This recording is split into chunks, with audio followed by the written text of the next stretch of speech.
Ah, what's happening? What's happening? Getting everything together. Oh,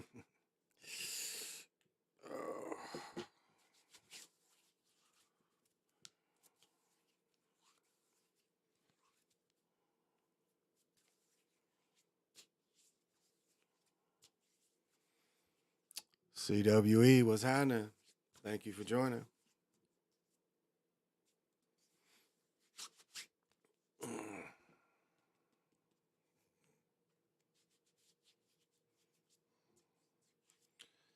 All right. Yeah. It's raining up here. We in the midst of another dang storm. Raining. Yeah, we're good. Raining. Yeah, we're good. We're good. Okay. Yeah. So, it's doing its thing outside. That's for sure.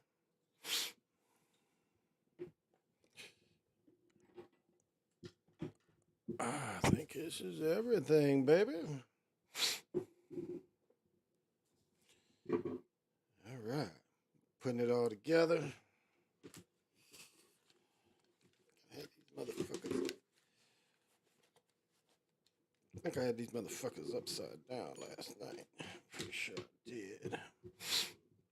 Oh, this allergy stuff, man. I don't want that.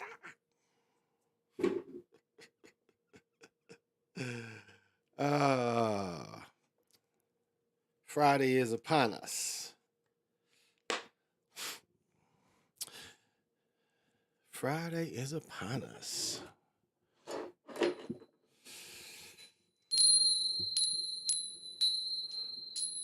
To the east, to the north, to the west, to the south, up above, down below, in the center. Oh.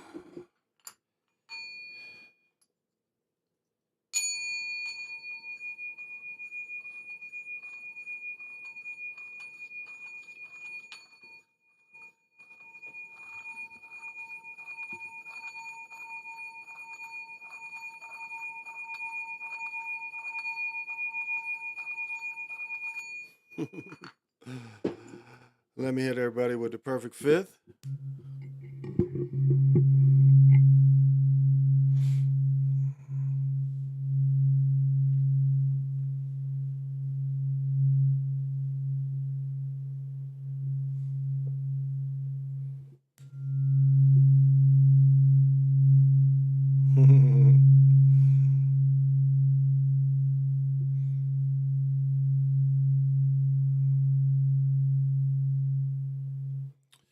Ooh, it's the thing that wants to keep on giving.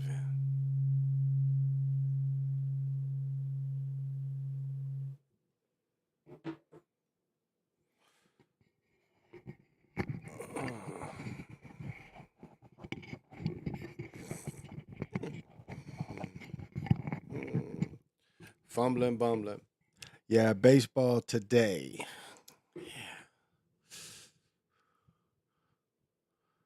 I only got to see a little bit of the game today. Just a little bit. So only game I got to see because I know the Twins opened up. I don't know. I'd have to look it up to see where they opened up. My phone is up there. Yeah.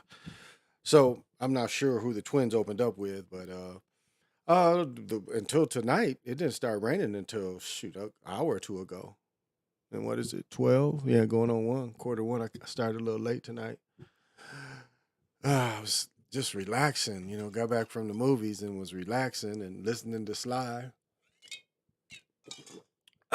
So it was really good.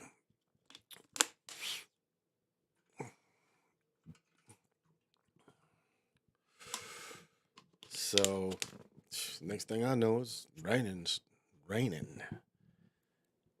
So I don't know how much snow we're gonna get if we're going to get any snow. Guess I better drink this beer before it get warm. Yeah, we're gonna drink the Elliott Ness tonight, y'all. This is by far the best beer. Tell you what though, this is a local brown ale I get at the movie. You know, they give me a quart of beer at the movies. Movie is a great movie experience. So pop them if you got them, smoke them if you want them. You know, I'm already Luca'd. Think I'm Luca'd up for now, y'all. Hey, Lorenzo, what's happening? Uh, let's see if I can still. Yeah. Movie is a great movie experience. Oops, we don't need that. That I do need. All right. Yeah. Braves start the season off with a win. One down, 161 to go.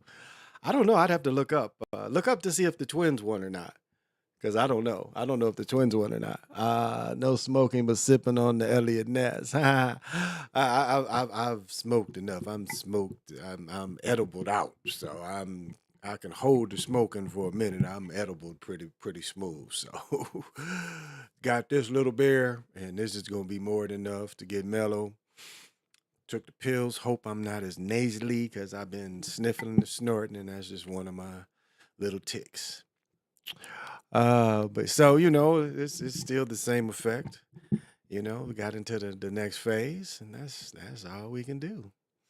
That's all we can do is be in the next phase. And so, not a lot of going on in this world tonight. Just got done watching. I did kind of like was watching the ball game between the Pelicans and Denver, and the Pelicans beat the shit out of them. Ingram hooped on the mugs. Ingram was hooping on them. Joker didn't play, but they already clinched the playoffs. What 3 teams made the playoffs? What 3 teams made the playoffs? Denver made the playoffs. Memphis made the playoffs. What's the other one in the West? 1, 2, 3. Sacramento. I think Sacramento made the playoffs too. Who's 3? I thought they was 3. I think 3 or 4 teams made the playoffs already. So I'm not sure who. Yankees won. Oh, Yankees won. Yeah, I went to the movie, so I missed the bat. I figured out the NBA season.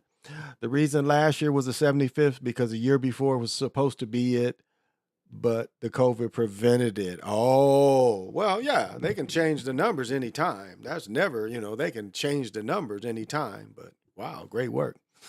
Yeah, they can change the numbers anytime. Wow, really good work. Really good work, Lorenzo. Gosh, it was something else I have for you. If it come back up to me, I'll bring it out. Yeah, Kings are third. That's what I thought I saw. I thought I saw that.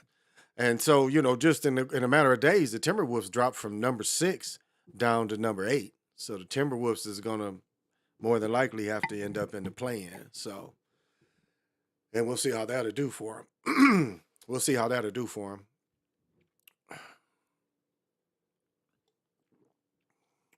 I mean, it's an uphill battle having to come from that.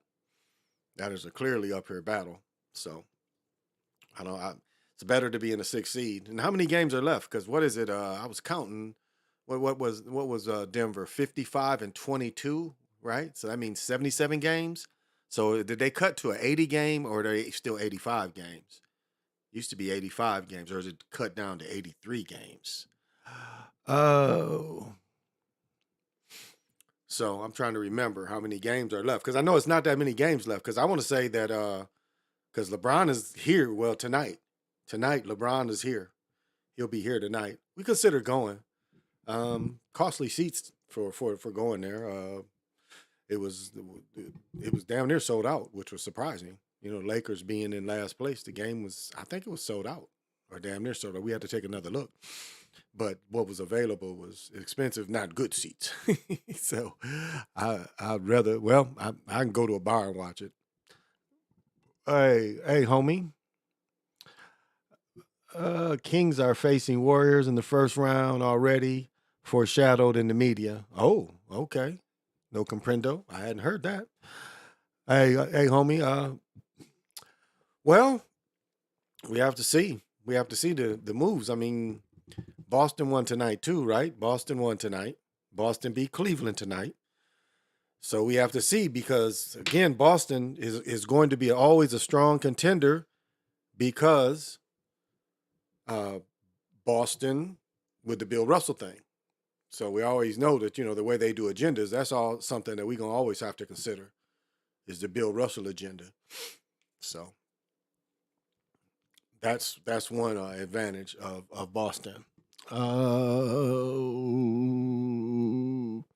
It was supposed to be 75th season, but they made 2020 season be it. It's plus the 2021 season had 72 games, so it was a short season that started in December and ended in July.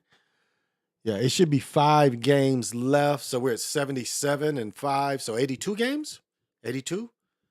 Because I'm pretty sure what was the Pelicans was 53 and 20. What was that? 53 and so wait, 53 and 22. Yeah, okay, that was right. Yeah. So the Pelicans was 53 and 27. So that's 7, right? 7. 5, that's 8. So 80 games already? Something like that? Yeah. Where are we at? Yeah. No, 70 games. Oh, so if it's 5 games left, they're only playing 75. Because that's what I think. I'm pretty sure. Because I think one record was 55. Yeah, 55. Well, that would give them 7 more games. Because 55 and 22 would be 77. 77, and it can't be that many disparaging games. So it was less. So 70 games, so 5. So they trimmed the league down to 75 games. Because I think the 53, I think if I remember right, is 53 and 27 was the Pelicans. And well, if they won tonight, it'd have made them 54. So them when the Pelicans winning tonight would have made them 54 and 27, I think is what I saw tonight. So how many do you guys say? 5 to 6 games left. Boston beats Bucks. Boston beat the Bucks tonight by 40. Yep. I saw that. They're competing for first place. They are 5 or 6 games left, so they only must be going less than 80 games. They must have cut it like they were looking for. I don't know. It's just funny talking to my friends and stuff, and they still, fantasizing about LeBron, and I just don't see it. I just don't see them giving him.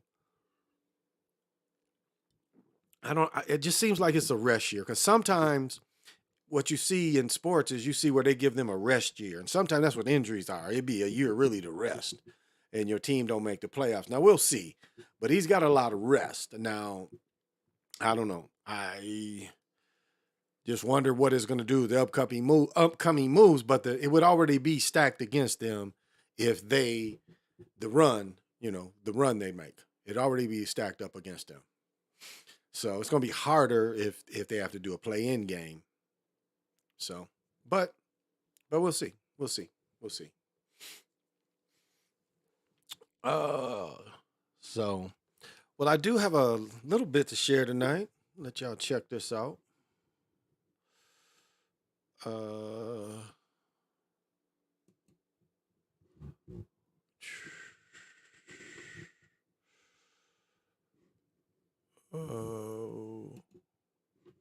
There we go.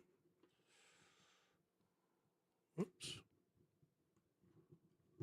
What happened?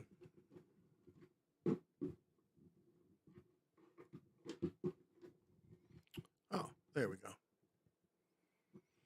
All right, I wanted to bring this here up. First little topic tonight. Y'all hip to this? The Vatican repudiates colonial era doctrine of discovery. The Vatican on Thursday formally repudiated the colonial era doctrine of discovery used century ago to justify European conquest of Africa and the Americas, saying it's not part of Catholic Church teaching. The Vatican announced in a statement from its Culture and Human Development Department the papal documents from the 15th century used by colonial powers to give legitimacy which included slavery. The department specifically mentioned the Papabodum Diversus Unit Differentiae from 1452, Romans Pontifex, the Roman Pontiff, from 1455, and Inter Cantara and other things from 1493. Historical research clearly demonstrates that the papal documents in question, written in specific historical period, linked to political questions, have never been considered expression of the Catholic faith, the department said. That's how they claimed a lot of power, though. They said they were manipulated for political purpose by competing colonial powers in order to justify immoral acts against indigenous people. They were carried out at times without opposition from ecclesiastical authorities. The Vatican Department admitted that the bulls, which gave political cover to Spanish and Portuguese conquest in Africa and the Americas, did not adequately reflect equal dignity and rights of people. It's only to recognize these errors, acknowledge the terrible effect of the simulation of the past, acknowledge. Argentine-born, the Pope was from the Pope is from Argentina, first Jesuit Pope, and he has made several outreach gestures towards indigenous people. He traveled to Canada, Arctic region to apologize from up there to Inuit people. Bet the Russians never apologized to those people up there. And Francis, Professor Benedict, pushed a book condemned rich countries having mercilessly plundered and sacked Africa and other poor regions. Yeah. Didn't know if y'all caught that or not.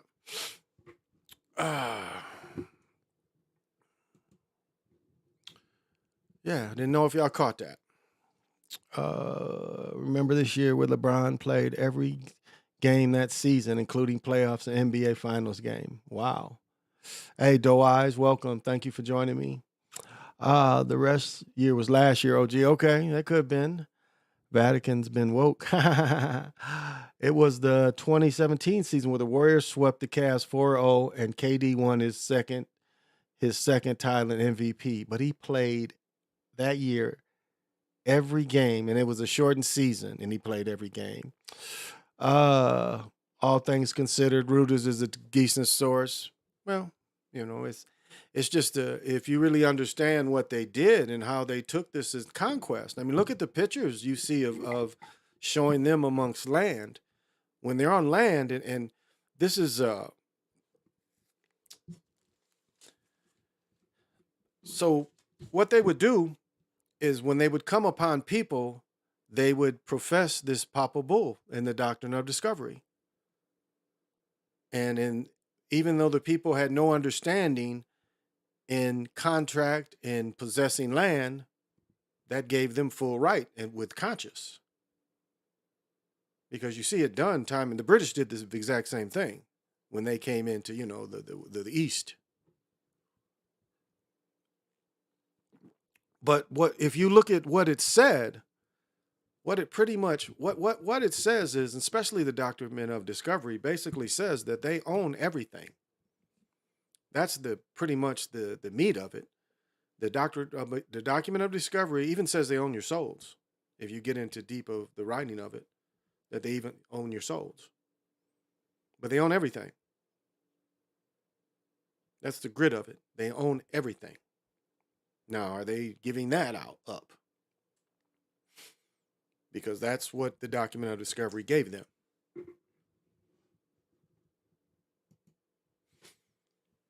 And I want to say it was still under Inquisition too when it got put out. Yeah, what did it say? 1852. Yeah, Inquisition was still going then. So, Magbone, what is happening, my main man? No, that was an 82 game season. Oh, that was an 82 game season, Lorenzo. Oh, okay. He played every game and all the games in the playoffs. Wow. The first game I got red and black Air Jordans was in 1984. What's my interpretation of that story? Which story? That's my interpretation is, are you giving up that? That's my interpretation of the story. It's like, are you giving up that you own everything? That you own everything in the world and all the souls? Is that giving up too? Is that what you're pulling back? And what is the long-term plan of them if they're giving that back? If they're pulling that back from everybody. Because that can go two ways. What if there is some kind of weird protection they had, now they're pulling the protection back? Go get them. I mean, we got to look at all things, possibilities. But are they? But I mean, that's really what it is. Are they relinquishing that? Because that's the grit of it. They own everything under the sun. So that's my idea of it. The Vatican is woke because they have ties to Illuminati, but the light ones, the ones, no. And the ones, what is it? The ones, Well, I think we're rightly calling it the high table. Let's call it that too. Let's mock our own. We should call it the high table too. When they bring out the high table, and that's part of it. They show you, they show you church ritual all in it. And so we know that if something like that existed, they would all be part of it. Um, uh, well, they're suffering from a thing that all religions are suffering from, is young people investing in it. I mean, one thing, if you do any work and study ancestral production, he tells you, the numbers of the most Christians in the world are Africans. So it has become a strongly African religion that really emanated out of Africa. So it's kind of went back to where it originated from. So now what is, because Africa can make it their own. If you kind of understand how you can use these energies, you can make it your own. And the same way it goes for the way the church has done all these things. And they have all imaginable kind of things they have. Books. I mean, there's so much knowledge that, like, there's just so much knowledge out there that they have hidden from us that has given them and others, definitely more of this magic, more of this type of magic that we call technology, but it's just a higher degree of magic that they release every so often, enough to, pacify us, enough to bring us in, keep us occupied, keep us employed. So, not a ways to look at it. But it's just something to be aware of. Something to be aware of. Because this is the way the conquest came. It's time to think what the young man was saying about what was he saying, like the conquest thinking. I think on Slideshow. And that's what it is. It's to proclaim something basically in Mars language, and then take it wherever you go and land and take over under a language that the people don't know, which is called fraud, which they even know then, that they were frauding these people. And again, technology, and using the technology to kill and murder. Kill and murder. I mean, that's kind of how they took control. It wasn't like they just, they went to war, left the people no choice but to go to war. So,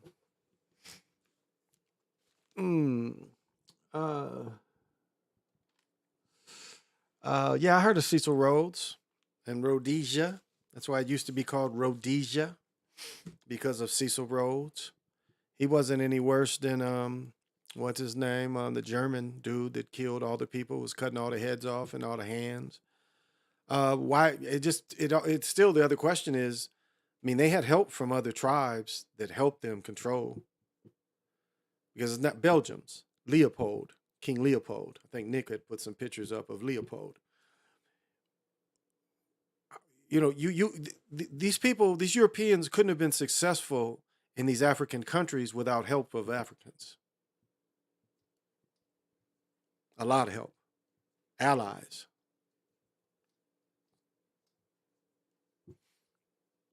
I mean, that's the way it works. And so, yes, the Belgians, but it was like Africans also killing a lot of other Africans.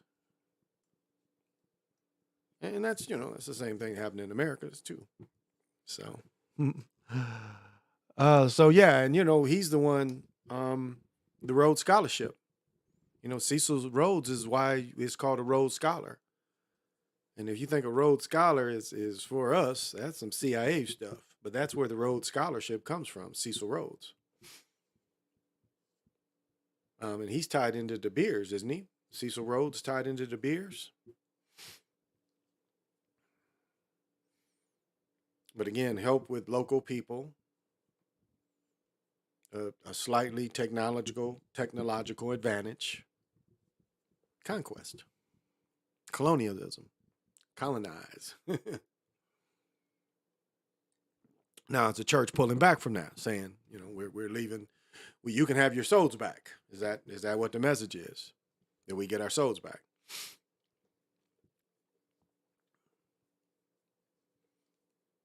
So it's just something to consider. Just something to consider. What else is going on with the world with everyone? Here it's been kind of slow day. Again, I know it's spring everywhere, but up here it ain't spring yet, y'all. We are still under like a snow advisory. ADT, is that a T? ADT. Put my glasses on. Shoot, so far away. Let's see.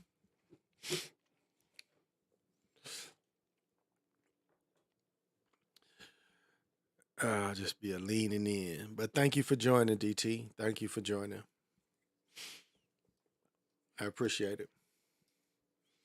So that's all. It's just knowing that your mind can be free and you don't have to be controlled. And the invisible controllers. And if you do, have a belief, it's what energy do you put your belief in? That's all. What is the energy you put into it, and what are you receiving from it? Because that's how any belief should be, and that's how any practice should be. Whatever you put into it, you should get something out of it, and that can go a lot of different ways. Because as I've always said, demons can do good. They can also do good. Don't remember that. It ain't like they can just do everything. Everything's going to be negative. And again, that's energy can be used in many different kind of ways. But my point is you can get help and win from a negative source or something. And again, you can. I mean, it depends on your level, on what you can make happen too.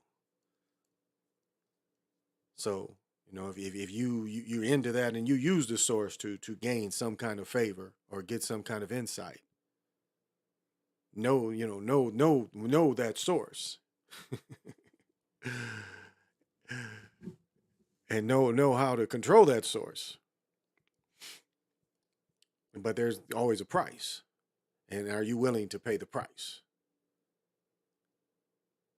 So that's the biggest question. Are you willing to pay the price? That's that information or that favor might cost. And sometimes, and sometimes in some situations, it's like, what do they say in the Greek myth? When you want to ride the boat over to the dead area, get a dude the gold coin. He'll take you over there and bring you back. But they never talk about when they come back. But yeah, they'll show at the end when you came back. You're half alive. But it's that kind of thing too. There is a price, and the price doesn't always have to be blood. I mean, the price can be many different things. I mean, really, like when you get into these chicks, and when they want to call the spirits in and let the spirits in and possess them, the spirits have specific things that need to be set up before they can, make the trade. There has to be agreement. The spirits want to be dressed like this. They want this kind of alcohol, cigarettes or pipe, whatever. And then they make the trade. And on the trade, the person, they really trade. You have the spirit going into the person, and then you have the person going into the Tsar world. getting full use. So it's not just a one-way trip. The person really, and I don't necessarily agree that to do that you've got to kill a goat so that the person going into that world would move a little quicker through killing the goat. I don't know if that's necessarily necessary, possible. I can kind of see that too, but I don't know. I don't know. But that's how the trades can go. So from an outsider looking into that, to me, that ain't either side. I can't say that's wicked, because that to me doesn't appear wicked at all. It's an even exchange. They go into it with eyes open.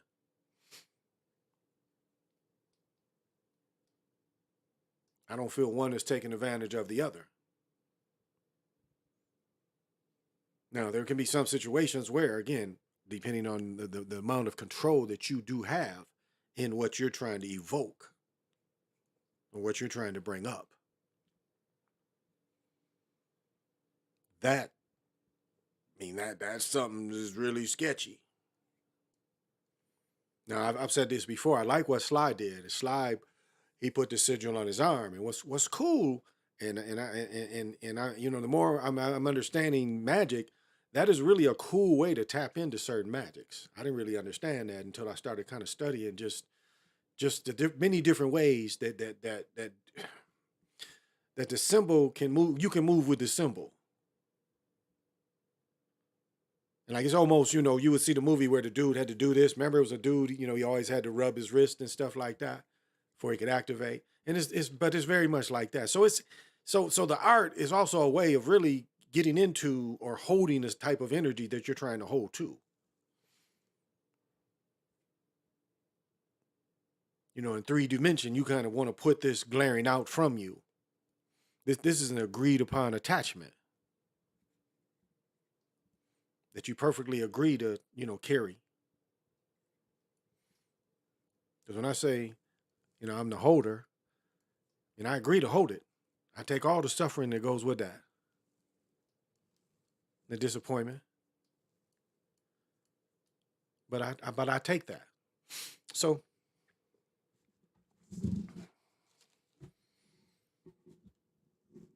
you have to be very mindful on certain things. You have to really know what to expect from it. How do you build a relationship of trust?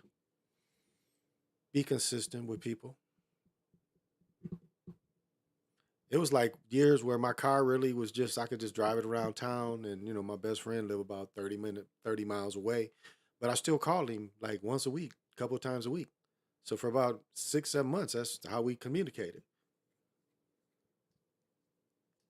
And whatever he calls upon me, and same with him. My family, I talk to my family almost every day, especially my mother. I talk to my mother daily. My daughter, it's funny. My daughter wants me to call her, but it ain't calling. It is texting, texting because she won't answer or FaceTime unless she wants some.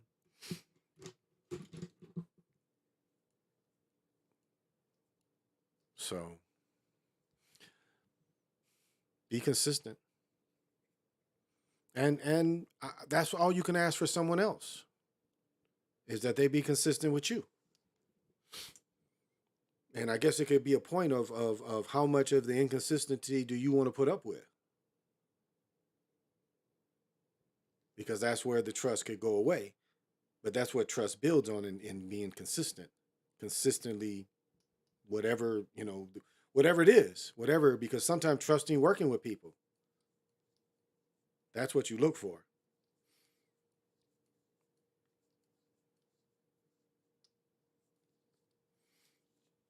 And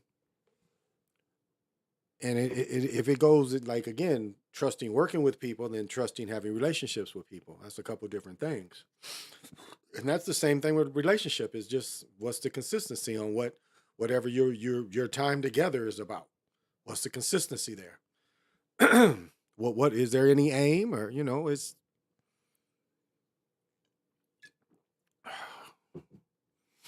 And I'd say it's best just to pay attention to everything. Keep your eyes open of all of it. And then as the things start falling out of place or build in place more solid. And it's time too. And you can't rush trust. That's the thing that can't really be rushed. Consistency and time is how you build that up. Mr. Lamborghini, what's happening? Oh, checking in at the Galactic Patio. Welcome, welcome. Thank you. Yes, the Galactic Patio we definitely are at up here on Big Eagle Hill. Oh, land of the giants. But yeah, that's kind of it. Be patient, because that's the main thing is you got to have patience with trust. So that's the biggest thing is just be patient. And the same with you. Show your consistency and your patience in presenting yourself as someone to trust and being trustworthy. Because trust goes two ways. It's two ways of communication. You have to show the same as you want, you expect. That's all. And if the signals and the energy keeps moving back and forth and is positive, and then hey, that's a very positive thing. So, uh, yay, PJ, yeah, the Galactic Patio. Yeah, I got that from old DJ DJ Daddio. If you ever look up into the radio radio Hall of Fame, you can look up DJ Daddio. DJ Daddio was in Winston-Salem. And that's kind of where I got some of that from.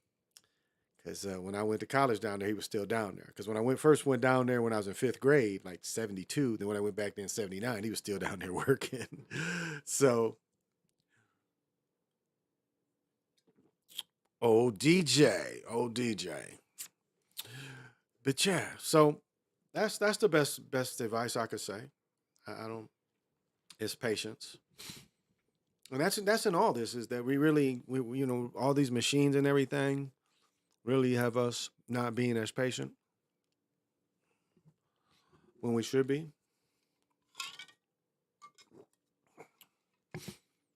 Because believe me, time has time. Do you understand me? Time has plenty of time to give out. It has plenty of time to give out. It's not bothered. That's why you want to live on your own time. And you change the time around you into your time. And you can control the time around you. All of it can run off you and your biorhythm. It's not, as I've said before, it's not hard to control, what's around you. I was telling you, I mentioned this the other day when I was in down at the Target Center. I was able to really tune and really tune into the sound, and it was roughly 14,000 people there, and I was really able to tune into pockets of sound, and like kind of could tell where individual sounds came from the directions, if that makes sense. That's how I explained it the other night, and that's really what it was. I was able to really see where every sound from, I was able to really isolate the sounds. I guess that's what I'm trying to explain.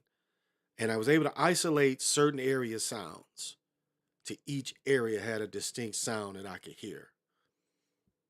Okay, so I was at the movie theater tonight, and the movie theater, I don't know how many were in there. I would roughly say 140 people, maybe 200 max.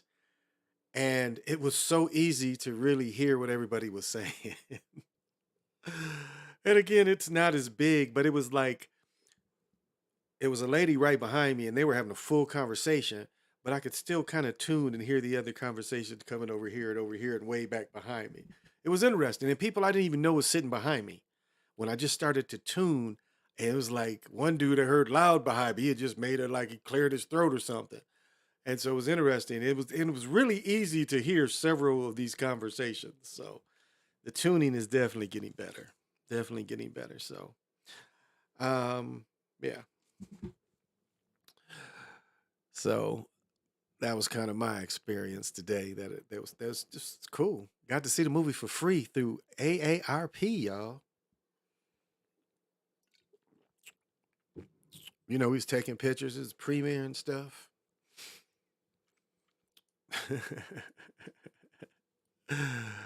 Oh, but I guess I'm gonna get into it. This is a spoiler. Now I'm gonna tell you right now. If you don't want to hear about the Air Jordans, you better click off. You better click off because this is straight up spoiler. This is straight up spoiler.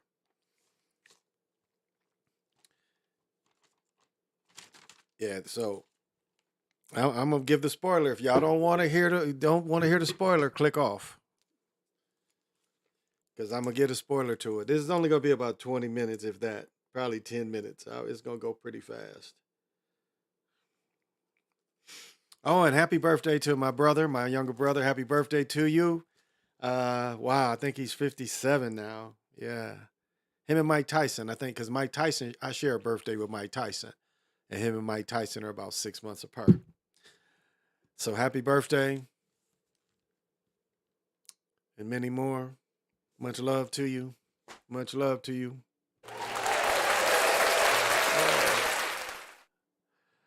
Oh yeah, yeah, yeah. I'll tell you what. Like some deep. I've talked about this before. Back in 15, when we lived in the bigger house, because we was living like a 4 level house, 3,300 square feet. When my daughter's mother and I, we were together. We lived next to a pasture, and the pasture was nothing but a tree forest of the basically the same kind of tree, and the energy there. And one thing that the way like Prior Lake where I was living, they one thing they do is like they keep a lot of the mounds kind of. They keep like in all the developments, they keep a lot of the land kind of behind people's house. It's hard to explain. Like we had a kind of an odd yard to have, really. But anyway, trees were just really in tuned, and it was like when I would and the trees were facing like my east. So the trees are facing my east. And so, when you go into it, it's the best to really face east. And so as I'm going east and my energy goes, I would have to meet with these trees and oh my goodness. And it was like at first I would have to go into the energy of the trees, but then after a while they would just kind of come into my area. So it was really that was really a good way to be in tune with it. And it ain't just me, another way to, for anybody to be in tune with your surroundings is when you shovel your yard of snow, rake your leaves, cut your grass. What that's being in tune to it too. Same way with your cars and all these things. So that was really and then when I moved, I call it the tree that gave me my wand. I called it the mother tree. She gave me this wand, very well weathered. This tree was one of the few trees that's probably older than me. For some kind of way, they let this big old tree live, and this tree is probably older than me. Not many trees are older than me. I mean, I'm no understanding. I'm 61, but still, it ain't a whole lot of trees older than me. That tree was well, but and I would constantly recognize it. I could kind of tell how the weather was changing by looking at it, seeing the weather, um, when it would start, feeding on the sun or waking up, going to sleep. You could kind of tell. So yeah, I had a great experience with that tree. And I should get my book behind me, but there's an ability to see things like in clouds and see shapes in leaves. And so I've always been able to see shapes in leaves too, not just clouds, but shapes in leaves. And I forget what that's called, but I saw, that's been offered. And even far away, I've been able to see trees. Like you can see where tr- tr- like trees can communicate far away. One time trees could communicate all over the world at one time. They were so strong and so big. And again, I've talked many times before when the trees existed that went up into space before they destroyed all them. So yeah, I'm pretty much tapped into. Yeah, I like this. This is like this whole area south of the Twin Cities is really a holy area, and this is one of the most holiest where I live now. And so I'm just so joyful to be here, and so joyful to bring try to be positive, this positive message to everybody. So, Liquid Fire, what's happening? The promo I saw says the Jerry Maguire of this generation. Somewhat. It is somewhat. Um, I guess I'm gonna start off with a couple things that I don't know if people realize, but the main character that Matt Damon plays, and it's funny. Later in the movie, Matt Damon is sitting in his computer, and Matt Damon they showed a little race car from when he played in the Ford movie. It's sitting on his computer, so it's kind of a little, you know. But anyway, he's played Sonny Vaccaro. Now let me tell you what I know about Sonny Vaccaro. All right. Um, I haven't done any this more research than this, but they mentioned the Dapper Dan. He's because they say, well, Sonny before Sonny went to Nike, he did the Dapper Dan. He said you did a tournament. Now, if I remember right, the Dapper Dan wasn't a tournament. The Dapper Dan was actually a type of camp. Now, maybe at the end of the camp they had a tournament, or maybe they had a tournament going, but it was a summer camp, or his camp was called something else. But Dapper Dan had something to do with the camp at one time. He had a camp, and maybe the camp was called something else. Now, he was holding all-star games between the best players. He was one of the first to go out and do that, and that's what part of the Dapper Dan was. I want to say Eugene Banks, Albert King, and Magic probably played in a Dapper Dan. But something that he alludes to in the movie, McDonald's and ESPN steal it. They steal his top players that he had probably done for 10 or 15 years. They stole his all-star game, his top high school all-star game, and then other people started doing it, especially McDonald's. So he gives a hint to that.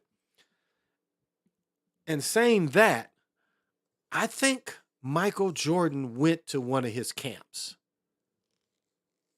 One of the camps that Sonny was in, I'm pretty sure Michael Jordan went to. So Lorenzo, if you want to look that up, you can look that up for me. But if you feel like it, but I'm pretty sure that Sonny knew about Michael Jordan before the story. Now, Lobo and maybe Lorenzo, this is a part that I'm gonna show you that I don't think they meant to put out there, but I think I caught. Now, they point out that the Michael Jordan shot against Georgetown was set for him to score. I think it also shows it was fixed because so point James Worthy gives a thumb. You'll catch it because they show it over and over again. He gives Jordan a thumb, like telling Jordan or telling them to pass to Jordan. I don't know. It looked kind of suspect. I had never caught that before, but watch that. It's like and then he, says that Jordan making that shot and everything. But if my understanding is right, what I remember, they already had a relationship. He already knew him. Number two of Sonny Vaccaro. Sonny Vaccaro. Don't ask me how to spell it. But Sonny Vaccaro. Matter of fact, I think his name is Matthew Vaccaro. I think it's Matthew Sonny Vaccaro. Maybe I'm wrong the first name, but Vaccaro Jordan was wide open on that shot. Absolutely. He was wide open on that shot. But I caught the thumb, and that's communication. That's like, whoa. Because Worthy was the man. I mean, Worthy was the MVP, I think, of that tournament was Worthy. It wasn't Jordan. Jordan hit that shot, but Worthy put in that work.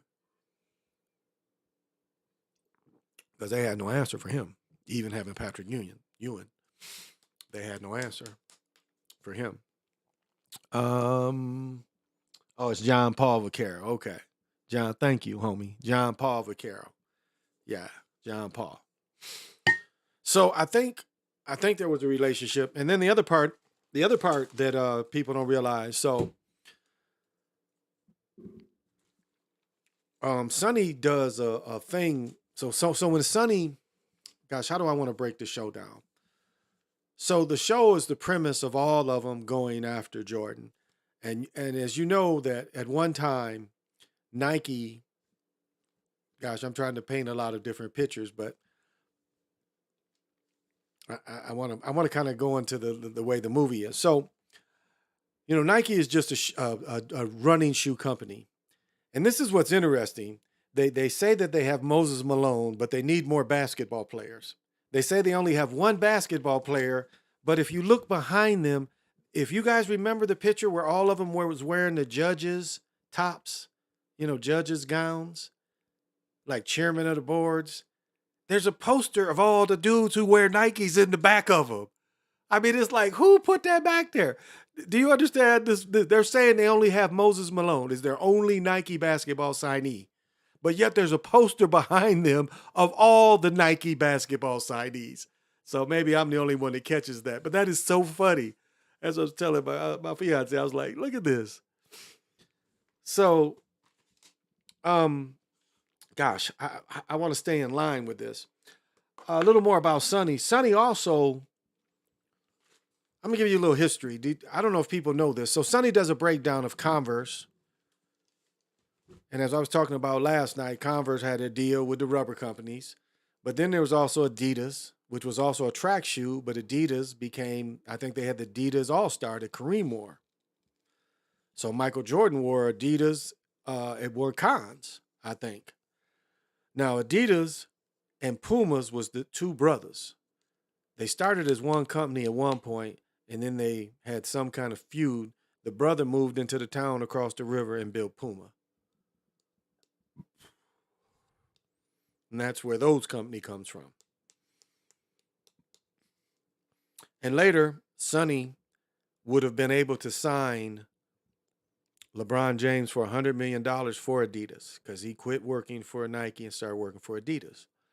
I think Sonny got Kobe at Adidas.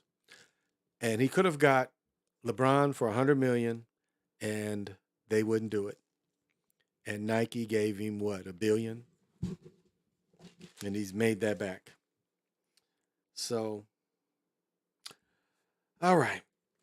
So Sonny, there's some interesting characters.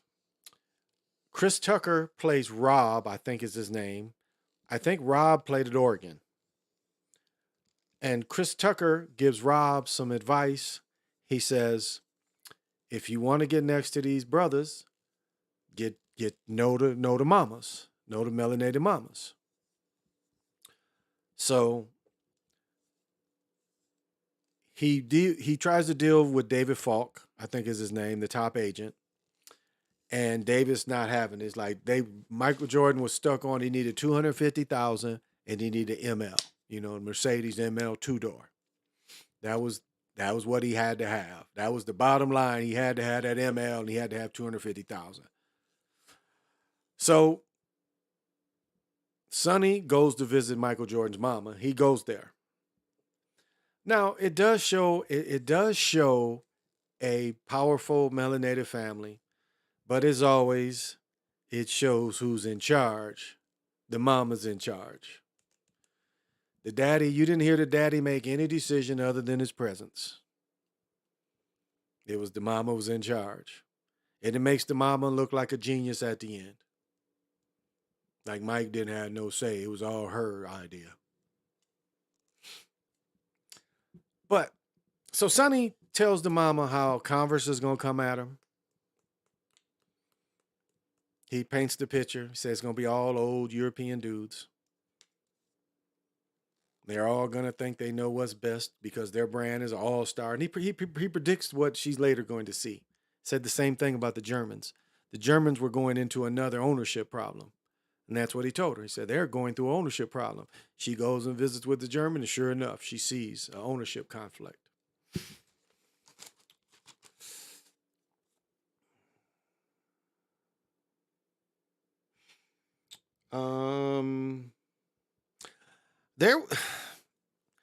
Okay. So I guess I skipped a little bit. I skipped a spot. So Marlon Wayans, I skipped a little. So Marlon Wayans, he plays George Raveling. Now George Raveling was a great player, and George Raveling coached as well. He was assistant to Bobby Knight in I think the 1984 Olympics, maybe. Yeah, probably 84 Olympics. But he says a really, really alarming statement. Like he's only in like one scene, and he just like says the weirdest stuff. He actually says, "Please use my ass." As soon as he said that, I texted to my fiance so I remember. In conversation about basketball and how to talk to a black family, he makes the proclamation, "Please use my ass." But this gave him the kind of the end to meet with the mama. So that's where George Raveling was involved. Now we get into them going. There was another dude named Stewart, was a mid manager. Please forgive me. That's where Jason Bateman's character. He's the media guy. He's the media guy. Stewart is the media guy, and then there's Pete. So Pete is the one designing the shoe. So they try to say that two people take credit for the Air Jordan. They try to say Pete and David Fink. They both use it. David uses it first, but Pete said he had been working on this. So these were the players that put the shoe together. Now, little history on Phil Knight. Phil Knight, again, started Nike went to Oregon, was a friend of John Fontaine. He helped John Fontaine by putting the waffle traction into shoes. He actually would waffle, synthetics and use those into shoes. John Fontaine was in one Olympics, maybe two, but didn't win, I don't think. But the way he's used in the movie is he's definitely shown as a sacrifice symbol in the movie. And it does appear like John Fontaine was sacrificed for Nike. And there's pictures of him. And in the way just the coloring of the shots and stuff. Can't say if I remember if they were magenta. I don't think they were. I think that maybe the bottom shot, there was a bottom shot and I knew it was him just by the shorts and shoes. They highlight the waffle shoes. And remember that the Nike is a Saturn, the Saturn ring. And what's interesting, they have him, the Saturn ring, but yet they have a statue of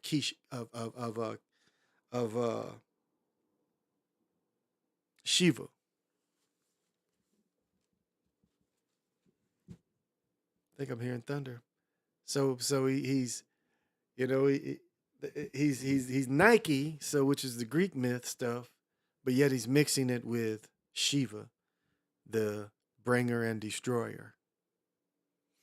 So I thought that was interesting that they show that. So they show that they're effective selling tennis shoes. They sell something like 200 million tennis shoes, running shoes. His thing was everybody should wear track shoes all the time. And the track shoes should be Nikes with Nike gear. They show how it's one thing that was very good is they show the Arthur Ashe commercial, and how if you looked at the marketing of tennis players, it was marketed to the individual, whereas sports was always the team, or not sports but football, basketball, and so it's really well done. It shows a really good heads commercial that I've never seen with Arthur Ashe, where he looks so strong and confident. And that's kind of what they wanted to cater to. Instead of getting a budget and just trying to get all these athletes, they just, they came down to saying, we're just going to get him, put everything into him. And he convinces him, and they all do a marketing plan to get the shoes made, get him signed, get the shoes made. So they come up with a marketing plan. The mom visits the other people.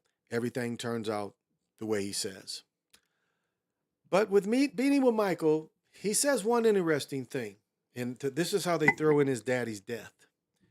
He says, Michael, what I think you are is going to be something one of a kind. And it made like Jim Brown, Ali come into mind. I don't know. For some reason, Ali popped in my mind when he said that. Like one of a kind kind of talent. Which really was a continuation of really, Connie Hawkins, Dr. J, this David Thompson, this energy pushed through to a new person.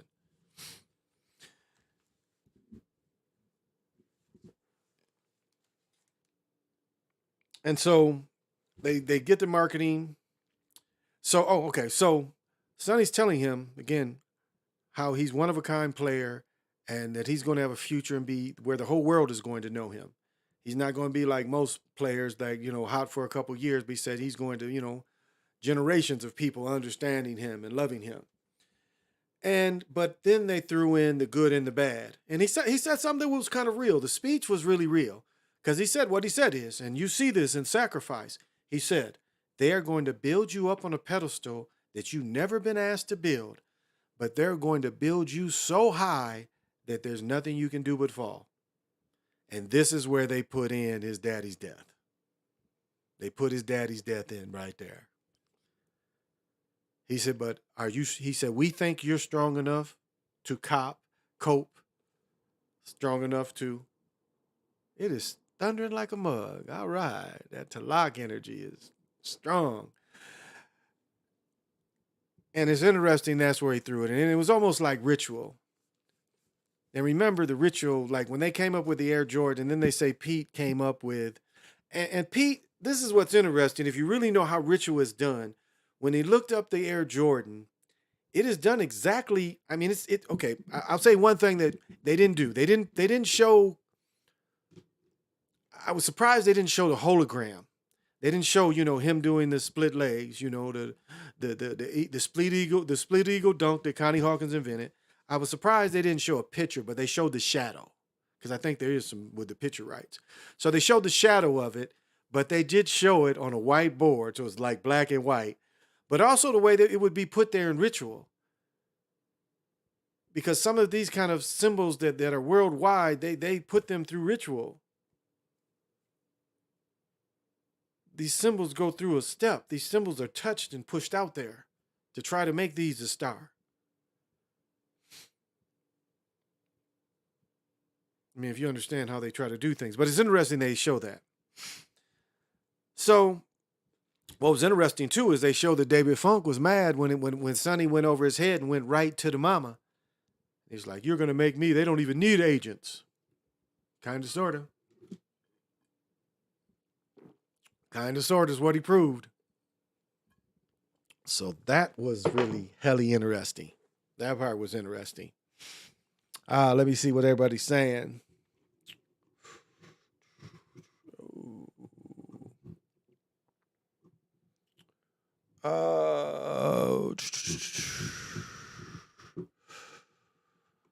Okay. At least a little closer. Let's see where he's at. PJ Allen, Puma. It's John Vaccaro. Okay, one who really got Jordan his Nike deal. He's the one who really got Jordan his Nike deal and helped Kobe. T-Mac got Adidas deal. Yeah, LeBron's Nike deal after Adidas lowball LeBron. Yeah, exactly. I'm a firm believer that Michael Jordan was chosen to be the most marketable melanated man in history.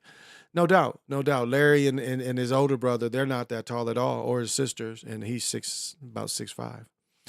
Makes you wonder. Jordan's shot versus made it with the clock exactly 6 seconds. And there the kid in the stands putting the number 6. How that stuff even possible? Wow. Why the league never gave Patrick Ewing Knicks a championship? But they don't need to win. They don't need to win to make money. They just need a successful season. So they don't need to win to make money. Moses Malone and George Gervin were Nike before. Exactly. I'm telling you, man, it was, you used to get posters. When you bought Nikes, like the George Gervin with the 2 balls, when you bought Nikes, you got a poster. And it was a bunch of people that had Nikes. As I said, the one time where they're stressing Stewart, they're stressing him about signing other players, but yet the poster of all the Nike signees are behind him. I mean, whoever, they didn't think that one out. They did not think that one out. I was like, no, wait a minute. You talk about you only got one Moses Malone. Look at all them dudes behind him. I mean, y'all see the scene. When y'all see the movie, y'all see that scene, and y'all be like, well, damn. Come on now. You guys got to think about that. So that was goofy. Puma and Bellman are very related. Yeah, yeah, they're very related. They's brothers. They were brothers. They worked together. You know, they made some of them old. They was making Adidas was making shoes for the Nazis. You remember the Adidas dudes was making shoes for the Nazis. Puma, Chuck Taylor, Chris Tucker does a movie one day. He did it. It was a good job. I mean, it was a good screenplay. You know, it was like all these older people and everybody clapped. I hadn't been in a movie in a long time where everybody clapped. And then that people forget that people used to clap when movies was. Remember we used watching the Bruce Lee movie when Bruce Lee didn't know that the big boss was in a hit or not, and people clapped afterwards. You know, people forget that people used to clap in movies. So it was a good screenplay, very well written screenplay, no doubt. Treading very lightly now before he owes. Could be. Because you get your ass used to it in the industry. Get your asses used. Yeah, you do. Yeah, you do. No doubt. So it comes down to who's the family going to go with. So it's funny. Now this shows you the mama's in charge. And this kind of I wonder why they use this. So when Michael Jordan family go there, Sonny goes to talk to Michael when they're all in the room. Michael turns his back. Like Michael never faces the family. I mean, it was like the most, because he had to be like 19 at the time, maybe 20, because he went after his junior year. So he's probably 20.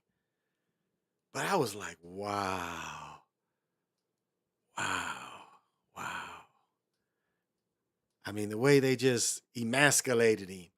It wasn't like ignoring. It was like he didn't have permission to talk to Sonny. And so they meet and they blow the Jordan family away. They make a video that is outstanding. They make the shoe. Now, let me say this for basketball people. We know when Jordan went into his rookie year, he wore other Nikes. He did not immediately start wearing those shoes. You've got to remember, look at the pictures where he wearing the choker. Remember when you see pictures where he's wearing the gold choker, when we still could, like Willis Reed, you look at old pictures of Willis Reed, he always wore a gold chain with a little medallion. Real thin, little, probably some kind of religious thing. But look at that Jordan. So he wore other Nikes before the Jordans were ready. And when they signed the deal, they said the deal would also, if they were fined, that they would pay the fine, which they later did. And I've told this before. It made me think of my friend when I moved to Michigan in '85. It was like I was hooping and I really wasn't thinking about buying them. I did not like those type of shoes. I think I was still, God, what was I hooping in? Probably Chucks or Pro Kids. Gosh, what was I hooping in then? Mid 80s. But I remember when I moved home and he had those and my friend was so proud that he had a pair. I just remembered I didn't get it. I was like, okay. But he was in Michigan. I was in North Carolina. But so anyway, they show the shoe. They show the video. They say they'll, give him the 250,000, give him the car.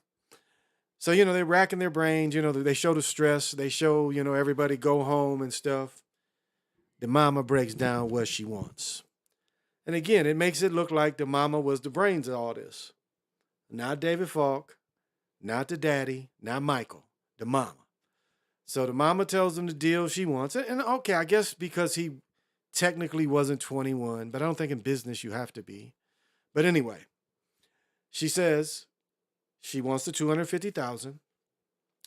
She wants the ML, the Mercedes ML, two-door small Mercedes. And she said that every Nike that had Jordan's name on it, she wanted a percentage.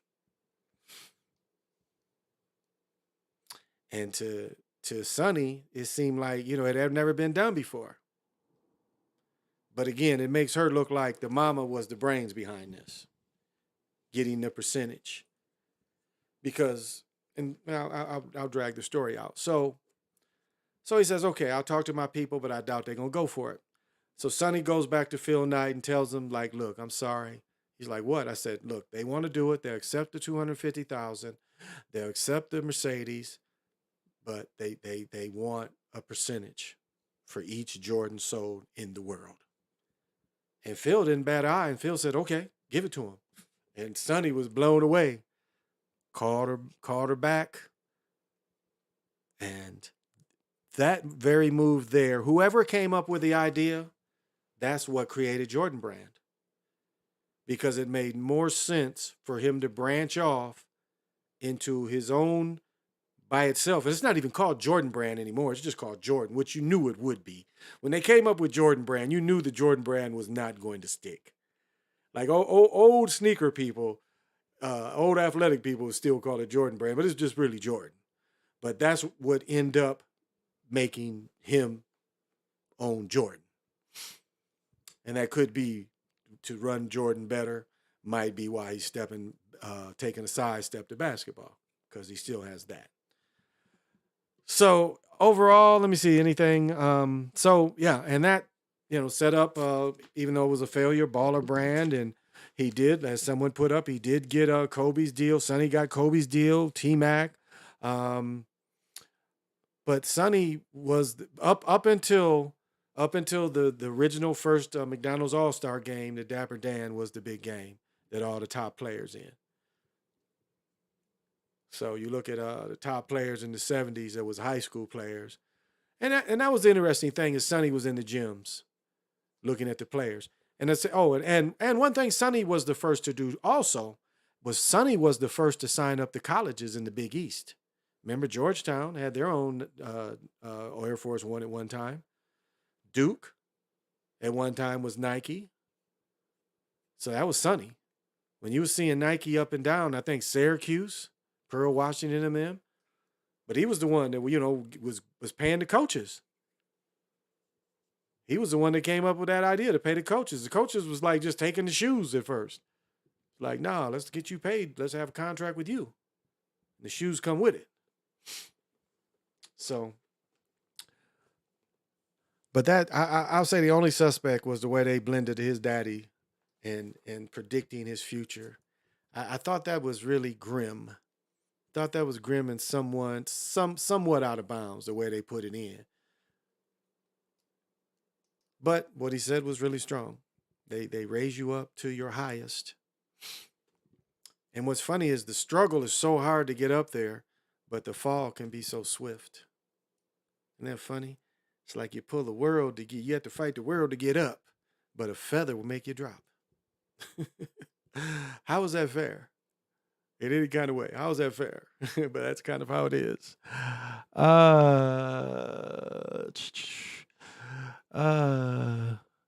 So, but yeah, because you get it used in the industry. That's what I'm saying. Hey, that's what he says. I mean, Super Sly, if you ever see this, Marlon Wade, it says, please use my ass. Like, as soon as he said that, I'm like, text that to myself. I texted my fiance. I was like, yeah. Arthur Ashe is the best male brother. Yeah. I think there's some argument for that. There is. That his strength was probably his quickness. I think he won Wimbledon was his peak. So yeah. I remember you said the Ali Sonny Liston photos means to glorify a black man, putting other black man down. Yeah, homie. Yeah, absolutely. That Ali over Liston, that was rigged like that. And that clearly says that Ali, it's maybe a lot of people's, because I saw it was a tattoo. I saw somebody have a tattoo like that with Ali over Liston. But that definitely says to be great, to be the greatest, you got to knock a black man down. It says that, and that's what the message is.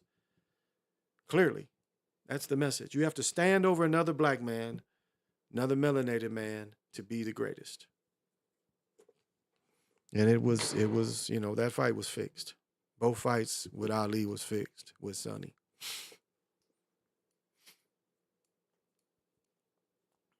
So, yeah, that's for real. That's for real. That was the message put out. That kind of mindset.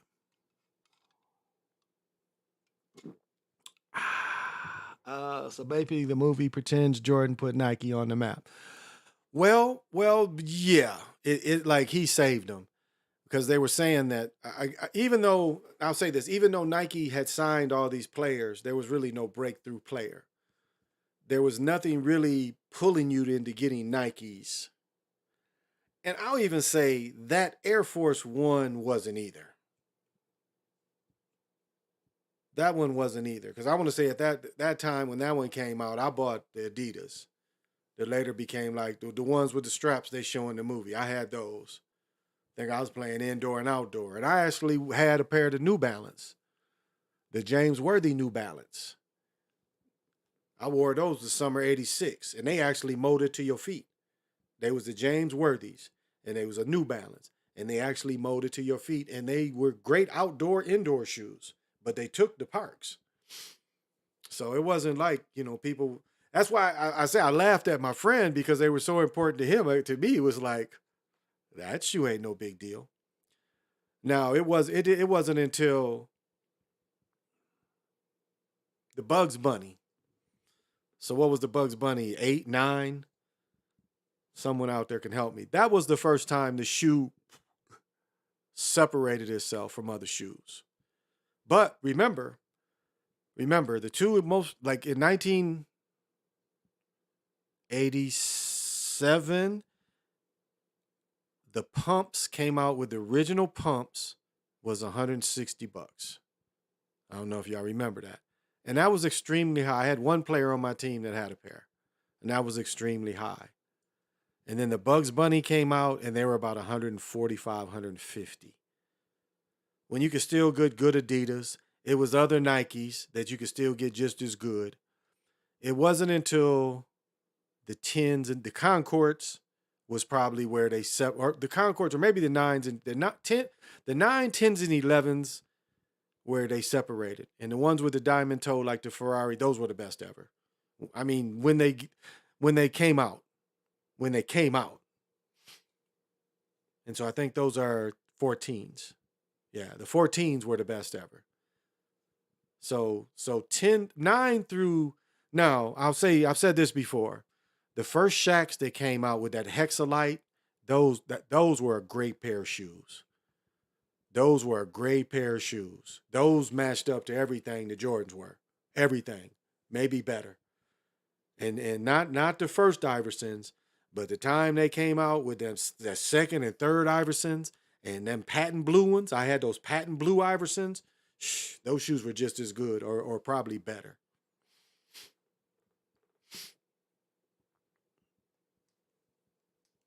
So it wasn't like, but though they took off and they did, and they didn't even really get into the gear and stuff, even though everybody in the movie wears the gear, because the gear became very important also because it's become a lifestyle.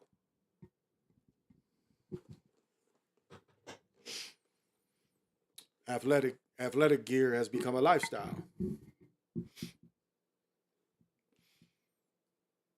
and so that's part of it as well. And that's you look at the feud between Michael Jordan and Isaiah, and saying that Jordan saying that Michael didn't speak to him and Gervin, so they froze him out, which Gervin would have been in the West, but that Isaiah froze him out for him not speaking, and then Isaiah saying he was jealous because Mike had his own Air Jordan warm up song. He didn't have the Bulls stuff. He was in the dunk contest at the All Star game with the Jordan stuff. Y'all remember that the flamboyant kind of plasticky, the windbreaker material, Jordan material. Remember in the dunk contest, he came out with that kind of warm ups. He didn't come out with the Bulls like all the other people's warm ups was their team. And he had Bulls, so Isaiah was kind of hating on that. And it was timing, better personality. That's all too.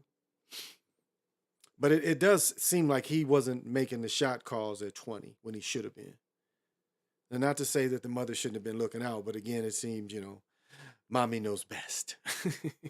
That kind of deal. That kind of deal. But on the other hand, it shows a strong family, no doubt. It definitely shows. No matter James Jordan's role being only um, a sideline character and showing his murder, but also sitting next to Mike when Mike won, championships. They give him a little bit of that. So it does show a family. It does show a family, which is positive. Melanated family is positive. So I can't knock that because that is positive. But it does seem like the mama made all the decisions. uh, I remember you said, how did they? Yeah, Jordan ain't 6'6", homie. He ain't 6'6". So basically, the movie pretends Jordan put, yeah, he ain't 6'6". I showed that picture the other day of Dr. J, and I should look up the picture. One of my books got it because I don't have the other picture of them standing up next to each other. But Dr. J's a little taller. That picture where they're, because the picture I showed yesterday, they're both on their knees. But there's a picture um, there's a picture where that same game where they're just standing up next to each other, and he's a little taller. Dr. J is just slightly taller. Whereas Dr. J is 6'6", Michael Jordan is probably like 6'5", whatever, 1/4, 1/2, somewhere in there, not just quite 6'6". So he's a little shorter than Dr. J. And I said he took a picture with my friend Tyrone. Tyrone's 6'8", and he looks about 3 inches shorter than Tyrone. I mean, really does. I mean, it ain't like, if he was 6'6", he'd only be a little bit like this taller. Nah, it's like almost, it's almost like that. It's quite a bit. Seeing him, he's quite a bit. Tyrone's quite a bit taller than Mike in that picture. So, but a good movie. I don't want to spill it for anybody, but a positive movie, a very positive movie. You'll like it. So I don't want to spoil and say this now. It is definitely worth seeing. As a matter of fact, when it comes on again, and maybe if my daughter wanted to go see it, I would go take her to see it. If she wanted to go see it, if she asked me to go see it, I'll go take her to see it. It's a good movie. Like next week, if she want to go see it, I'll take her because it's that good to me. So despite all the things I broke down, and I know others will come and put their spin on it, but I think I gave a little history of the Sonny, especially Sonny with the Damper Dan turning into the McDonald All Star, remembering how that was put together. And I really his camp, now his camp wasn't called Damper Dan. His camp was called something else because they were in like the Street and Smith basketball magazine. So his camp was advertised, but Sonny had a basketball camp. And I don't know if anybody out there can remember, but he had a basketball camp. It wasn't just a Dapper Dandy. And the Dapper Dandy probably trying to think what years, but I don't know if Magic's senior year Magic didn't play. He played in the McDonald All American, but that's what they traded it in. It was once called the Dapper Dandy, and they stole the idea and they froze Sonny out. He invented it and put it together for years, and then others stole it. And even Jordans now, they have their own. They have their own uh, All Star like game, their own All American game. So it ain't just the one. You saw the McDonald's All American. It's a Nike All American game that'll be televised too. So Sonny, a great pioneer of also of basketball recruiting. One of the great pioneers of basketball recruiting. That's probably one of the biggest things. And shoe development, his part of whatever made him attracted Mike to him, and the whole team putting something together that is, as I said, I went to last weekend. I went to the high school state basketball game, and everyone had on pretty much sports apparel. Everyone had on the shoes. I mean, roughly 14, 15,000 people. And I would say 90% of the people, because it was a nice day, so we didn't have to have boots. 90% of the people had sports apparel. You could tell the high school hoopers because because when you play on the high school teams, there's the warm ups. You can buy your warm ups, and so it was 1,000 people wearing the hoodie with the zip right here or the little designed Nike team warm up. Like you could tell the players as it was like a million of them. And I've said they got fake ones like that too. So it's funny seeing the older dudes. You would see the older dudes wearing something like that, and it's the knockoff stuff. So it's kind of funny. Kind of funny. But that just shows the power that it had. Now, me personally, as I've mentioned many times, I've always wore baseball hats. I've always wore jerseys. This is just something, and I've my evolution of tennis shoes is like the history of tennis shoes. Talked about that before. I was showing the different tennis shoes the other day.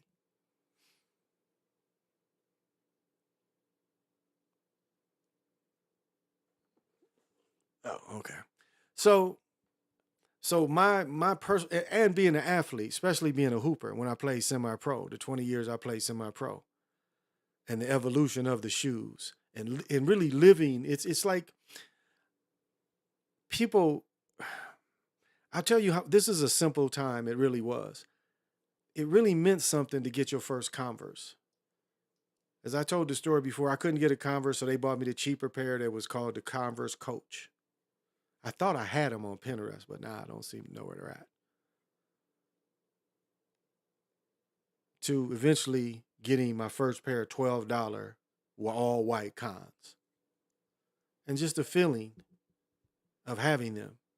It was almost like a feeling of maturity to have a bigger boy, a young man tennis shoe. And I had wore tennis shoes. But the very first, I bought a pair of tennis shoes from Myers. They was called the Zips because you'd wear them out so much the word would wear off and it'd be like piss, zips. But I bought my one of my first pair. Other than what my mother gave me, I bought a pair one time. Saved up. My dad gave me something like 50 cents every a dollar every weekend. I saved up some weekends, bought me a pair of shoes, and then eventually getting my first cons because that's what all the teenage boys had.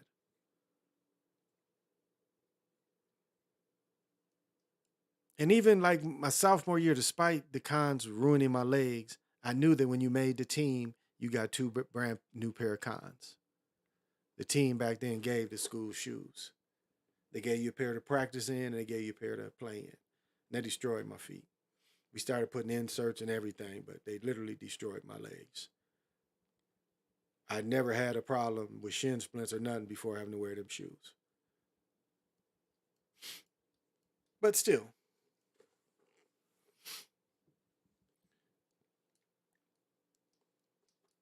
and I see where like when Sly talks about the dope era when people was able to buy them and they became like I was at the point when I bought Jordans. The only Jordans I walked around in was the old ones that I wasn't playing in, but the ones I played in I never walked around in because they only touched. Now I had outdoor pairs for in the summer, but my Jordans that I hooped in, I didn't walk around in them. I wouldn't let when I bought them. I was probably mean because I wouldn't let my children walk outside in theirs. Like you ain't getting them shoes dirty. Like you walking them inside. They're like, and only let us wear them inside. He won't let them get it. But that was my mentality. It was my indoor hoop shoes. And as I said before, I had a basement and had them all on racks. And when I, couldn't hoop in them, was going to hoop in them in the summer, dudes would cut into me. Knew a dude that was on, he had the sickness of crack, the drug addiction of crack. But he always asked me for shoes, even though my shoes weighs too big. He said, "I don't care. Your clothes too big. I don't care. Just drop them off." Curdy. And I've always talked about Eric's daddy. Me, Eric wore 13s, and so Eric, we wouldn't even. Eric quit buying tennis shoes. Eric would hit me up. I started clocking it. Eric would hit me up every 6 months. He's like, "You got any shoes, Tobe? You don't wear them anymore?" Because his son was my best friend. That's Big Eric. Like, come over and pick, because it was kind of after a while. He was kind of in the way. He wasn't really collecting them. It's kind of in the way. So, your son's taller than Mike. Oh, my son way taller than Mike. My youngest, shoot, my youngest is damn near 6'8" himself, and my other son Cameron is at least 6'7". So, yeah, they're both taller than Mike. Now my son Brennan, he's shorter. He's probably close. He's about 6'4.5". So, and then my one son is 6'3", and then my oldest son is like 5'11", 5'10", 5'11". Yep, close to my dad and my uncle's age. I could only hoop in nines. The rest of my hoop kicks were flights. Oh, okay. I'd have to, PJ might know. I had in 80, 90, they came out with a pair, and I'm pretty sure they were a pair of flights, but they didn't have a strap. But this pair, and they was a pair of common Nikes, but I loved them because, and I bought them because again, they had all the Zoom Air in them. No, I'll take that back. But they had the other Nike stuff in them. But they were blue shoes, but when you were in the stands, they looked purple. Like for far away, they looked purple. So when I played and people saw them sitting down, they looked like they was purple. And I've seen them when they have maps of all the Nike shoes, and I found them, and I can't quite remember. But that was 90. That was 90. And I told the story where that was a season where we beat every team. We beat every team and we beat the final team. It was like really the biggest test, and I had 38 on them. And I played in the game and fell, damn near broke my ankle, sprained my ankle. For some reason, we have to play them again.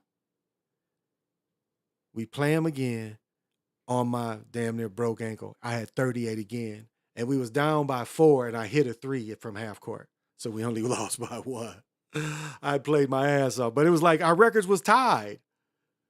Our records was tied, and they gave them the city. They gave them the championship. It was bogus as hell. We had already beat them once, but it was like I really shouldn't have played because I was hurt so bad. But I had those. But I love those shoes. Those were one of, and they were a basic pair. They were a basic pair. Yeah, I remember getting all the shoes, and I told the story before. Instead of getting the Concords red and black ones, I end up getting the Rodmans, the side tie Rodmans. Then I come back here to Minneapolis, and I'm hooping in them at Bally's, and Big Suge Smith that played with the Vikings, and his cousin played semi-pro basketball. They's like, oh, we saw those at the mall, so they came in the gym the next day wearing them. So it's like sometime, not following the crowd, because I was like standing in line and could have got a pair. Because that's all you had to do. It wasn't, you had to back then. I ain't talking about waiting for the second releases. I'm talking about waiting for the original releases. And I ain't live in a city that big, so it was no more than 10 people maybe at the most. But I just knew it was only going to be so many 13s. Told you, one dude that worked at Foot Locker did me bogus because he was like, man, just give me the money before. And he brought me the shoes down. And it was the leather ones, the off-tone blue and white ones, maybe the 12s. And it was 14s. And surprisingly, I could wear 14s. So I wasn't too mad at him because I could wear 14s. But I didn't know I could wear 14s before because I was about to beat him up and get my money back. Lee. I remember his name. Were they solo flights? They probably was. Because they wasn't the high tops. They was probably solo flights. But it was just the neatest. Yeah, they probably solo flights. And they was only quarters. They was like the Jordans, only quarters. They wasn't full high tops. But they was like a blue color that was just, it was just a funny effect because people would come and it's like, man, why you wearing the purple shoes? And then they walk up on me and it's like, oh. And so it was a really great shoe. It was a really great shoe. I bought it just hustling, was at the mall. I was like, okay, I can hoop in these. And they was cool to hoop in. They was cool to hoop in at the time. So that's they probably was solo flights because I have to get good on Pinterest and look up the maps because they got maps to show every Nike basketball shoe ever. And I remember my teammates having original ones and all getting the posters. It was a poster of Moses Malone they show in the game, and they don't show the Gerving. Well, it's funny, like when they go to Converse, they got Larry Bird. If y'all don't know, the Dallas 24, they show 24, which is Mark Aguirre. So it's interesting. The first time they go in Converse is, of course, Larry Bird, 33, but it's Mark Aguirre that is, it's Larry Bird, Mark Aguirre. It's Mark Aguirre, Larry Bird, and Isaiah Thomas. So you got 11, 33, and you definitely got the 24. And then they spin it around the room, and then you see Magic, because Magic was with Converse too. So, but that was kind of interesting. They show Mark Aguirre, who, yeah, he won a championship, 2 championships with the Pistons, but after that, he really didn't have much left because he was not a good athlete. He was a basketball player. Like I was showing a picture the other night of George McGinnis, great basketball player, not a great athlete. Smoke, cigarette smoker. He's probably done. He's a broadcaster now, but his playing days, he smoked. So, them skills can erode. You don't live, you don't take care of yourself. And Mark Aguire's skill eroded pretty quickly after them 2 Piston championships. But for those 2 runs, and up to that point, he got a contract with Nike, with Converse, excuse me. So, yeah. I'm breeding giraffes. Funny. Who's whoops. Right, man.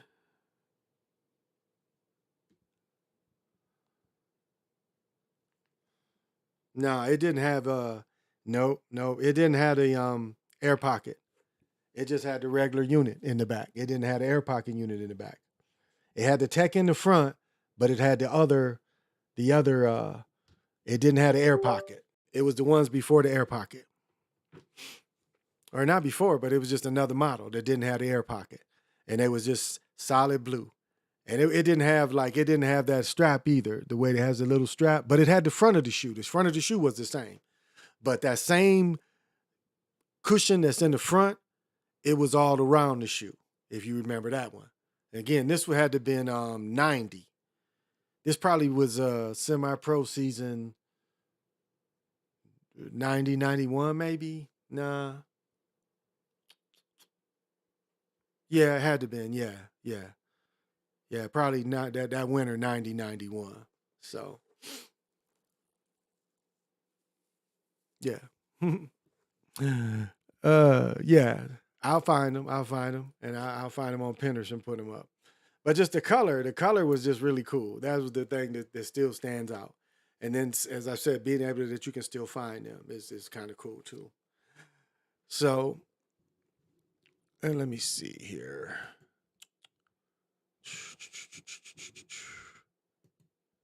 If I can.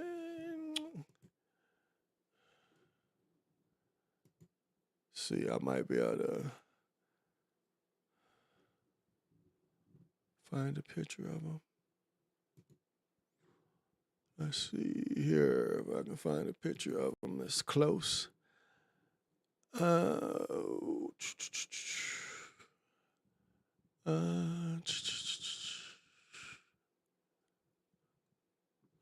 Let's see if I can find something that is close.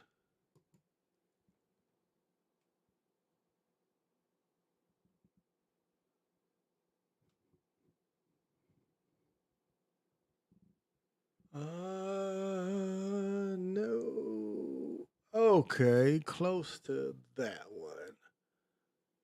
Okay, close to this one. I'll show you. Close to this one. It had everything on this one, but it wasn't a high top here, but it had all this tech here. Not quite that, but definitely this. But a mid, more this high, but it had this tech. More of this. Whichever that one is. Let's see.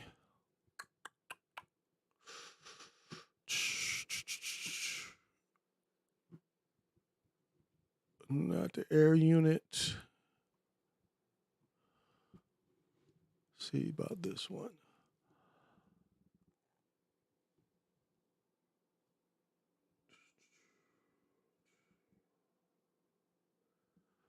Not the color, but this one here. Yeah. Something now that's Reebok, isn't it? No, it's Nike. Yeah, something close to that one. Something close to that. Plainer though. It wasn't fancy. I bought it on a hum. Wasn't nothing fancy. So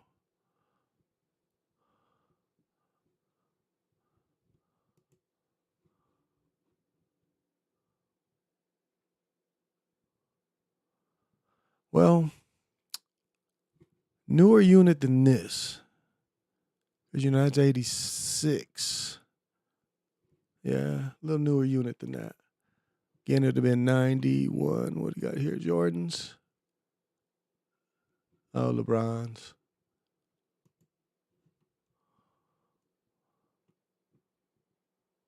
Yeah, this is what PJ sent me. Now it didn't have this piece here. That piece there, it didn't have that. But it did have, like, if you take that off, it had all this in front. But it had this same all back. Instead of the air unit, it had this unit all the way back. But it didn't have that piece. The tie was probably similar. But again, it'd have been the 90. Pretty simple pair. But the color, yeah, nothing like these. Nothing like the Carolina. Oh. Where's the ugliest one's the Spats? Okay, this was the best of all time. This colorway, this shoe was the best Jordan they made. The Jordans became the best shoe here. Well, really, I thought this was heavy. This was heavy. That was definitely heavy. This kind of started changing things. The original 6 rings. And then the run of here, it was like for people that was playing pro ball, the run here, and definitely peaked here. This is the one I had. I mean, not then, but at my peak, I played in this. And I love this shoe. This was by far the best Jordan ever made. I mean, the responsiveness, the quickness, there was never a shoe better than this one, in my opinion. And this is, my me playing. I was still averaging 25, 26 a game. Playing in 3 or 4 different semi-pro leagues.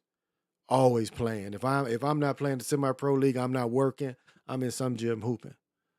But these, by far. Now this one here probably was the worst one ever made. That one too. These two. But this one here. Now, what happened here is these little, I call them diamonds, but these little flames. Now, did you know if you own a pair of Nikes and it fails, you can send it back to Nike, and if it's a problem with Nike, they will give you another shoe. They'll send you a new pair of shoe. I was hoping to get this back. They sent me the black and red this. It had the worst grip of any Jordan I'd ever had. I mean, it was from the cushion of this, I don't know what they changed. This was terrible. This was terrible. This was the worst one probably of all of them. Going back to, here. Going back to that one. But that one up there, that one, that one was the worst by far. This one actually was an improvement of this one. I will say that. This was an improvement of that one. I will say that.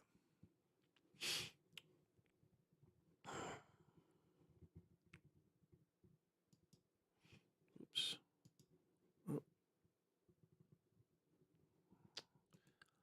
Here we go. Hey, it's pretty cool.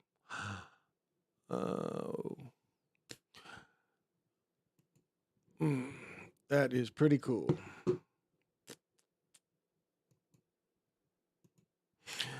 That is pretty cool. Just, that is kind of my love for, I don't know, my love for just the culture. A culture that I think in some ways, I enjoyed from its inception in some ways, Let's but this is cool. So, the David Robinsons. Let's see. ABC Camp. Yeah. Okay. Thank you, researcher. ABC Camp. That's right. ABC Camp. Michael Jordan definitely went to ABC Camp. I don't think it was called Nike Camp then, but ABC Camp. Thank you. Thank you. I remember that. So basically the movie, yeah, okay, so we're up from there. They were okay, I'm not that far behind. Okay, not that far behind. Okay. God, what time is it? Okay, because I do got some stuff to do tomorrow. So, that's just my love. Yes, sir. I used to spend Nike shoes with their air bubble popped and they'd send a new pair. Yeah, exactly. Yeah. Yep. That's Nike was good about that. And as I was saying, I was hoping to get the same pair of shoes back. And they sent me the next newest one. And at first they seemed cool, but nah. And it seemed like, I'm trying to think, because I quickly bought the spats. I had the black and red ones, and when you didn't hoop with them spats on it, because it came on some of the grip. But the ones with the spats was pretty good too. Seemed like they was more all black when you took the spats off. So if y'all remember that.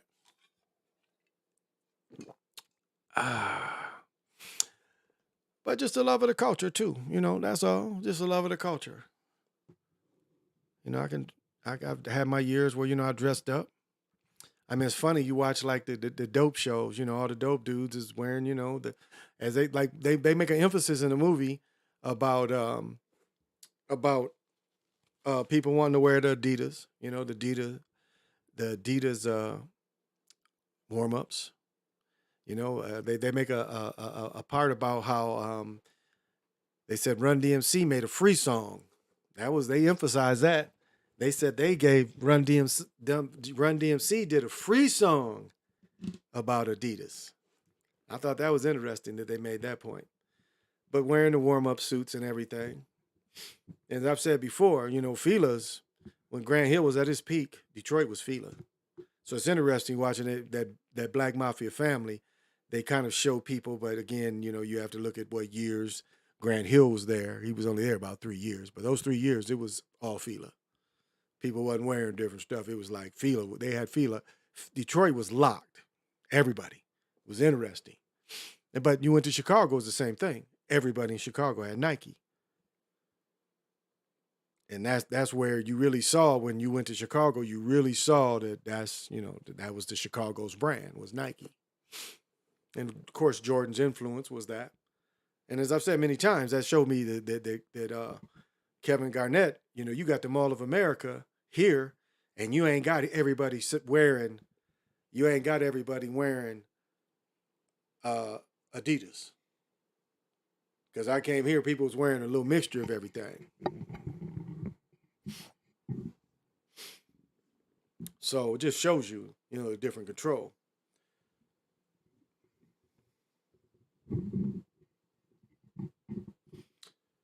But again, that's the culture. And we seem to give away our idea and our culture so others benefited on it. But this was an instance where, they came to mind and created a culture with both parties benefiting exclusively from it. And others. Because they say the names of other players they wanted who they later did sign. They say Barkley, Stockton, and others. They make fun of players too. It's like they show Sam Bowie. Do you guys remember who Sam Bowie was? Sam Bowie was a bum. Out of his 4 years, his 4 years at Kentucky, he got hurt 2 of the 4 years. He was hurt. And yet he gets drafted in front of Jordan. Now, if it wasn't fixed and it wasn't set up, and what someone else said, please forgive me, I'm using your work. Something I didn't think about is that how they polished him. He was at Northwestern University because people on the news and on the sports anchors, but news people speak like they speak in the Midwest. That's how, no matter where you live, your news people don't have Southern accents. Your news people have a Midwest accent. That's the standard American accent, is the Midwest accent. And so I didn't even think about how, Jordan, when I met him and when he was younger, and Larry, they had Southern accents. And I'd never thought about it. Up at Northwestern, they polished him that year. I had never thought about that. They polished him that year. They kept him in Chicago, let him hoop, and polished him. That's interesting. And you can see where Barkley ended up having to go. Karl Malone never did. Avery Johnson, they've helped him a little. I mean, somebody sat him down and was like, hey, it's too much twang. So you can see where they've set him down a little. So, but, and for those of you that hoop, yes, sir, I used to spin with air. Yeah, so, yeah. And now I put in a good combination of shoes where my feet don't feel broken. So I wear a newer pair of shoes every day and I walk around in slides and it seems to be helping.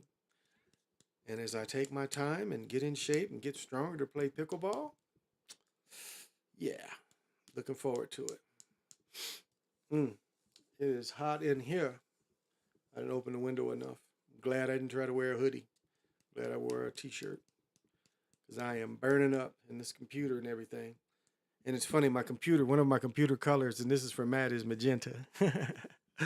So if I look, every third or fourth color is magenta. There's a color on my mixing board that is magenta. It is yellow, and magenta is the, this is magenta, but you can make it you can make it sound. Don't just have to be like that. But it's magenta on my board. So the computer's got a magenta, and the board has magenta. Isn't that interesting? So just kind of shows you it's everywhere. You can't hide. What you say, can't get under it. You can't get under it. But yes, we can. We can get under it. But yeah, that's about what I had tonight, guys. Think I'm gonna do a day show tomorrow. No, I think I'm gonna rest tomorrow. I need to get some rest. My daughter be here, so we might end up doing something. I don't know. We still might mess around and go to the game. I don't know. I just don't like sitting up. I mean, it's really not bad seats, but I just really, unless, I don't know. I'd rather sit the lower levels, but the lower levels cost more. And LeBron gonna be in the town, and so we'll see if I'm going to the game or not. I don't know. I doubt it. So sometime tomorrow afternoon, I ain't got a lot going on, and we can do it again. No, I think I'm gonna go for 8 more minutes. If I can go on 8 more minutes, I'll get in 2 hours. So I think I'll do that.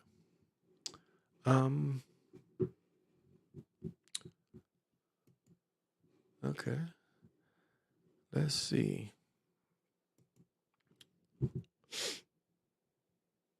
Oh. Okay.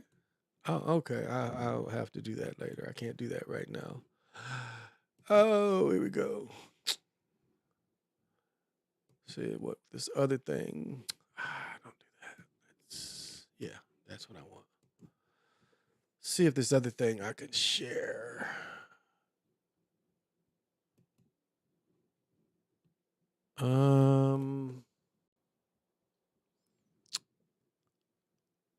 Let's see.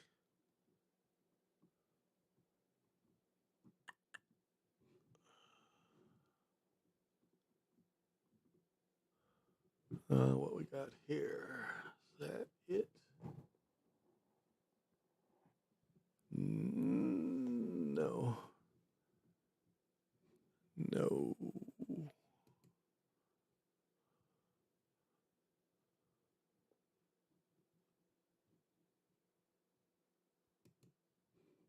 All right. See if I can. Okay. I'm going to do a little match work because I think it's a good, valid point.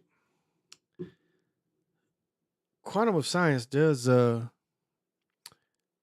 me get a good one.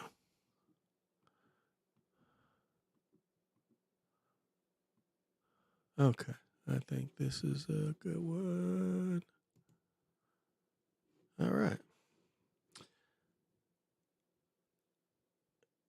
I'll get into my own thing too. As I've showed you, this is a spiritual thing. Do I have the little one right here? Did I move it?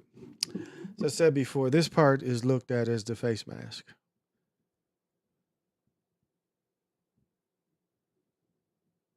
And the helmet represents the hero twins, but that's what that part is. And again, you can see. But Quantum does make a good point about this kind of thing.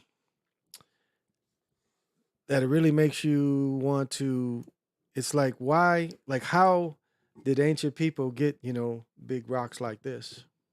How were they able to, get this here? But this craftsmanship, look at this. And this is basalt, one of the hardest rocks there is. And it comes from a long way away. So there's a good point of that, of saying, why do all these places? And then this looks like outline here, a type of probably the feather serpent, I'm guessing. And this almost up here, this is definitely paws. This part up here. Like the jaguar. Almost remind you of the Michigan helmets. See that? And then the strap. Right here's the strap. It goes underneath the helmet. See that? That's what that part is. Where's my little one? I moved it. Oh, it is over there. Okay, I don't feel like getting up.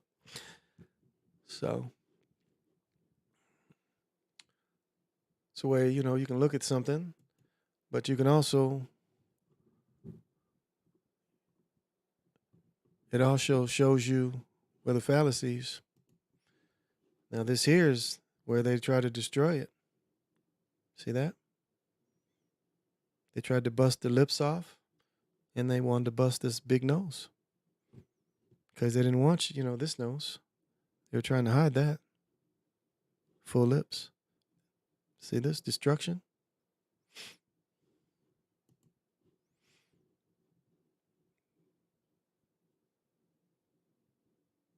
See? Ear spools, but this is actually the chin strap too.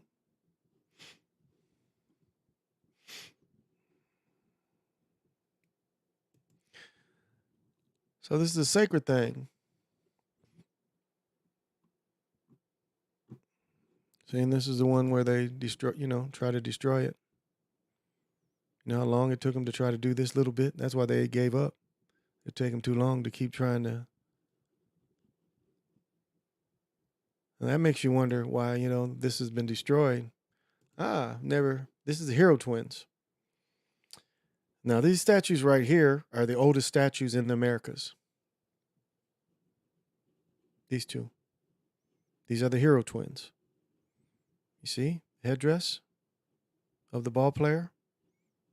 Headdress of a ball player. This went to some great big monument.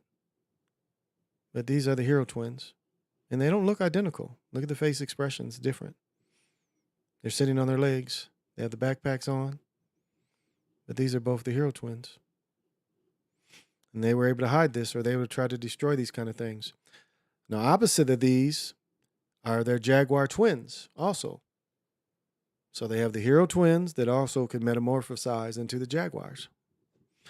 But yeah, here's the hero twins. Again, the sacred helmets.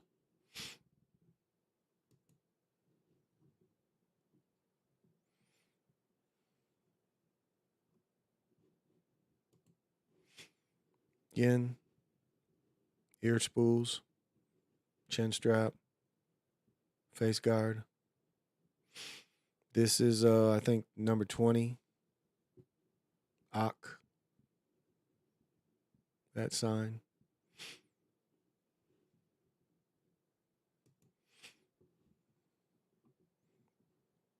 In here, another view of the chin strap. And a lot of these were just left out for years. They were just left out. Then finally they took them in. And here, this is called the king or the prince ear spules. See again, same. I think it's day 20 or day 0. Same representing as a hero twin. See?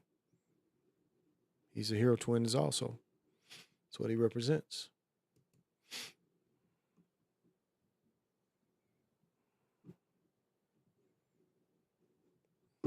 Then the craftsmanship.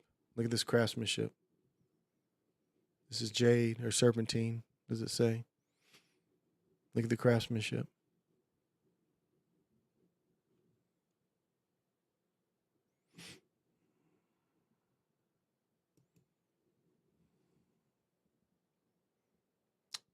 Not showing the one I'm looking for.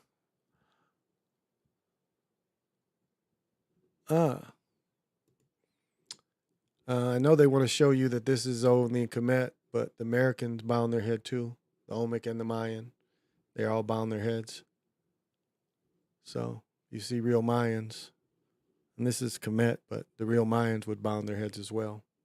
So it's funny that Akhenaten did it, but the Americans, all these people I'm showing you, all these, they would have had bound heads.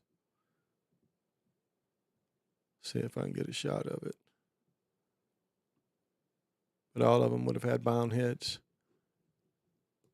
And you know, this is probably like a portrait. This is probably how people had portraits like this. Because there's a million of these. So there had to be, you know, artisans. So they say that's, you know, once you look at a successful civilization when they have all the artisans. And they had time for artisans. You understand? So.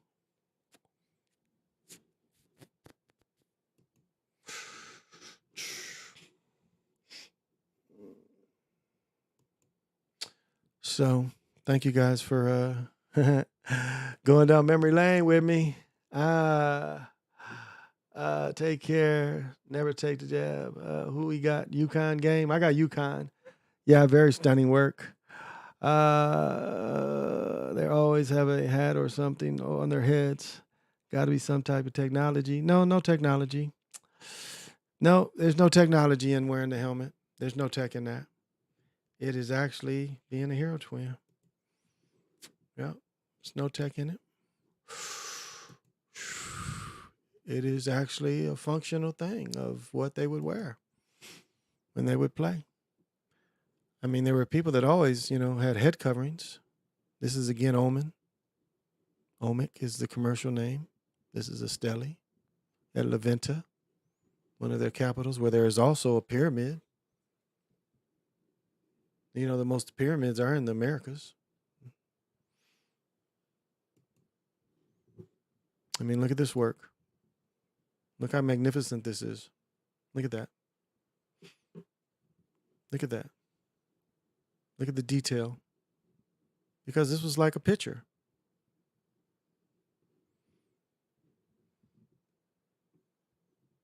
See?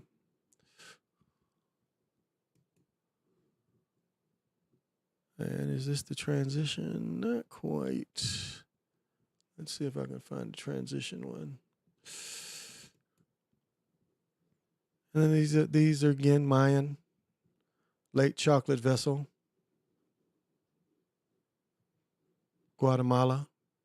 Year 700. See? Bound heads. Chocolate.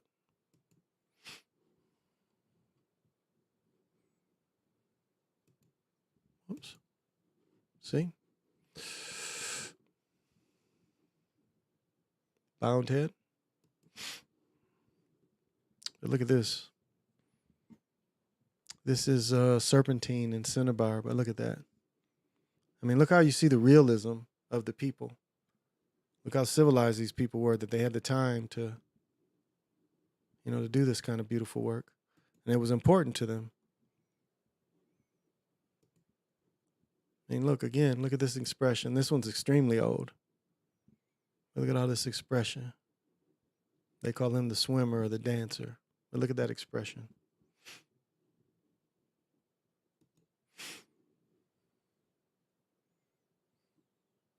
Ah, right here. This is an interesting one. She's actually holding a hematite mirror here. This is a woman. once had earrings. This is cinnabar on her, but I think she's, stone. It's a greenish, state of Tabasco, gray to greenish stone. This is a serpentine, pyrite and cinnabar. But I don't know what they're calling this, but this is obsidian. This is obsidian mirror. She's holding a mirror. Look, our hair is cropped. How it's cut here, cropped here. Look at the detail. You know, this is a culture in the Americas.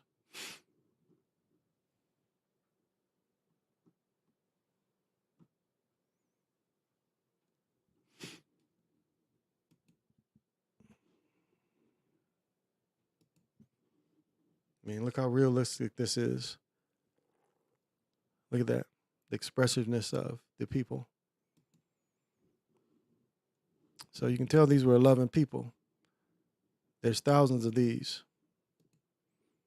So it's a community. As a matter of fact, I think I can, I can get a replica of this. They want about $500 for the replica. I wonder where they got it from. So it's this one. Wow. Where'd you put something big like? Because the replica's big as hell. So I don't know where I'd put it. But they emphasize their children. And then this is the front of the one I showed you. This is how it's full. Again, he's representing the hero twin here. And that's what the helmets mean. The helmets represent the hero twins. This one's kind of popular. This is a smaller head. Well, just a brother with a fro.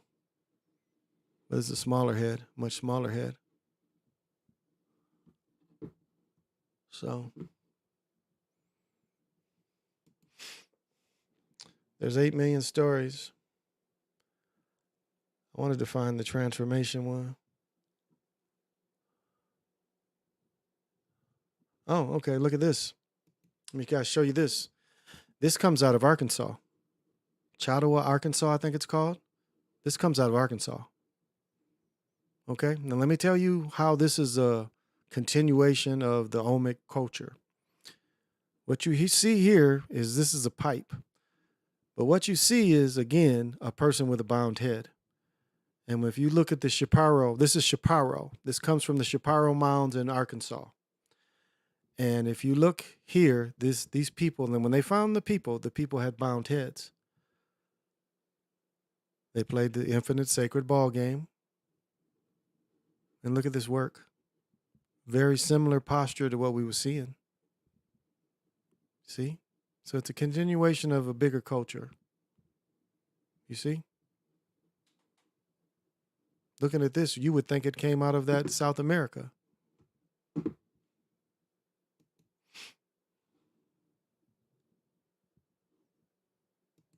Another image of it.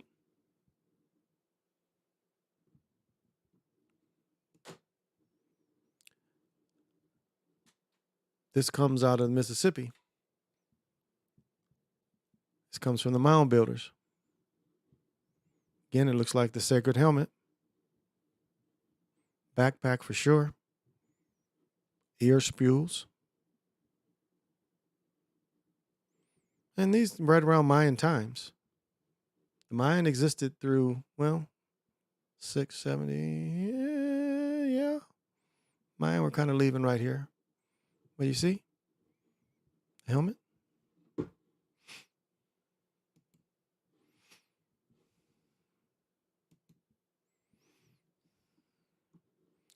And here. This is another one from the Shapiro Mounds. Look at the detail. This comes from America, y'all. This is ancient America. North America. This comes from North America. Now, I'll say this. I'm not a great Pan-African, but they had this here in Minnesota. The statue's about, 18 feet high. And I got to see it. I have a small replica of him. And I'm not a Pan-African. I'm not a deep studier of African spirituality. But what I'll say is, when I was in the presence of this statue, I was frozen. it was like it was giving me a read, a upgrade. I mean, it literally paralyzed me. So it gave me some kind of download. But it was this giant statue right here that I did see in person.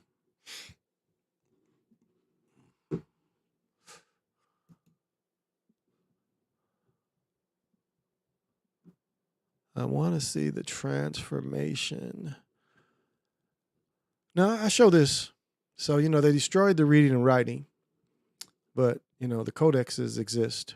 They tried to destroy the reading and writing. But as we see, they had reading and writing systems.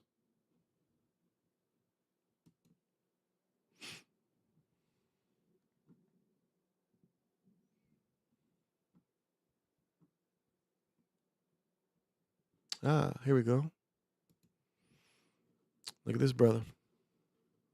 Again, they try to say he was visiting from somewhere else, but why does he have the bound head? You see what I'm saying? So it wasn't, the people all look different. Now, some of their older gods, some of the older Mayan gods, which goes back into the Omic or the Omen, some of the Omen gods, actually, this would look like they call God El, I think. I don't have the book to tell you the order of the gods, but he's one of their early gods. Again, look at her, look at him.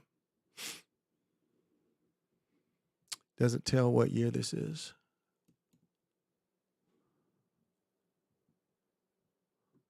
Want to see a transformation. Here we go. Now, this is a little bit of the spirituality of it. And there's a movie called The Cats or something like that. And they use the Omen spirituality to show the transformation into where they call it a werebaby, but a panther. The transformation, shape-shifting into a panther was part of what the strongest spiritual people had to learn. And so this is very prevalent in their civilization, is the transformation.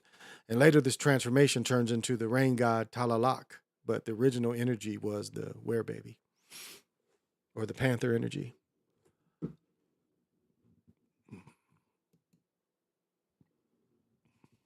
And this is actually one of the portholes they stole off a cave.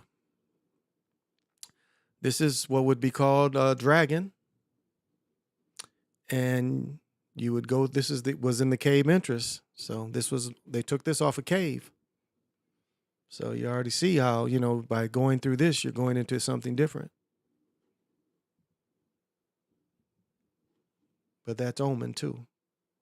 Omen, Omic, whatever you want to call it.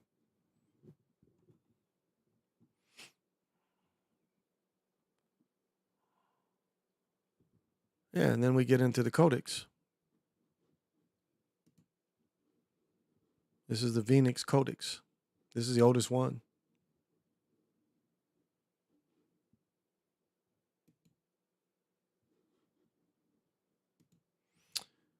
And again, these are aspects of Talalak, the rain god. You see the nose here. And the dance he's doing.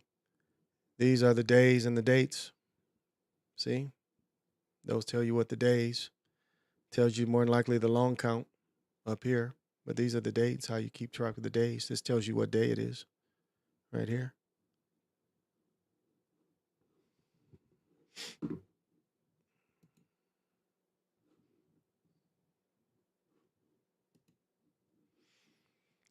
Again, you see the water god. You see the death god. And this god has the weirdest name.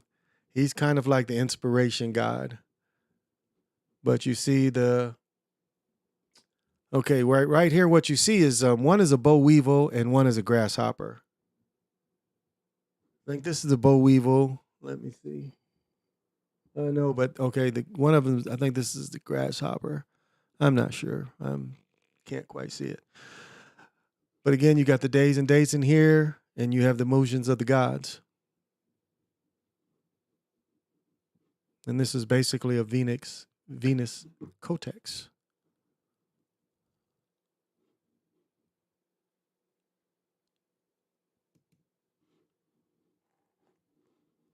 Again, one of the other Kotex. The one we're looking at is called the Dresden Kotex. Here we go. And this is basically a calendar. If you go on, right here is the days. All these symbols right here are the days. You can follow the days. And then you've got the directions: east, north, west, south, center. Then you've got the God feeding the energies. You've got the corn plants. You got the cactus. So all of it has a message. I think this is Cordax Bordex, something like that. Again, they worked in crystal as well. So crystal was known, but jade was the most prevalent. This is okay. This is one of the oldest. I don't know if I can blow that up anymore. But what you have is a tree of life. You have the sacred ball player. You have one of the gods here. One of the gods here. One of the other holy man. And you see they're traveling over water, taking the tree of life to the rest of the world. Now, the Africans try to say, they came from Africa and they brought this to America. No. These were boat people. The Olmec were boat people. Boat builders, boat people. They understood the ocean because they lived on it. They lived on the ocean. This tells a story. Stele, dates. Tells who, dates, who.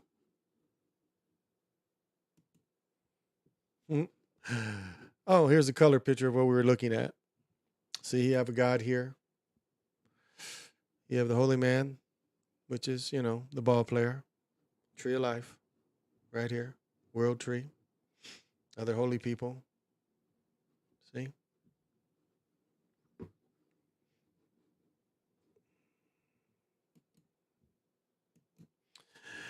So, that's my thing of history. I'm a history lover. I could talk about that stuff all day. It's kind of my passion. They've always had a hat on or something on their heads. Got to be some type of technology. They destroyed most of them, though. Nope. They was giants. Don Play, 8Wind, how are you? I am wonderful. Thank you for coming by, Don Player. Thank you. Thank you for coming by. Oh, okay. Hey, good. Still muted up there. But wow, I doubt that. I bet that it's raining like hell outside. Better rain than snow. That's for sure. What they say, April showers bring May flowers. And I know some of y'all already, getting spring. It's far from spring up in this mug. It is nowhere near spring. So, but that's okay. We cope with what we have. Well, y'all, I think I can't do no more. I can't do no more. And I didn't mean to spoil y'all about the movie. I know others might do a breakdown of it, but I hope I was, but I was very impressed with the movie. The movie is going to do extremely well. It was, again, where I live is mostly European people. And so, full of them, and they loved it. They clapped. It was ARP. We got in for free. Thank you, ARP, for giving me the movie early and for free. I appreciate it. But it's a place we go to almost every week, So, oh. I wonder where it would be. Hello. Where would it be?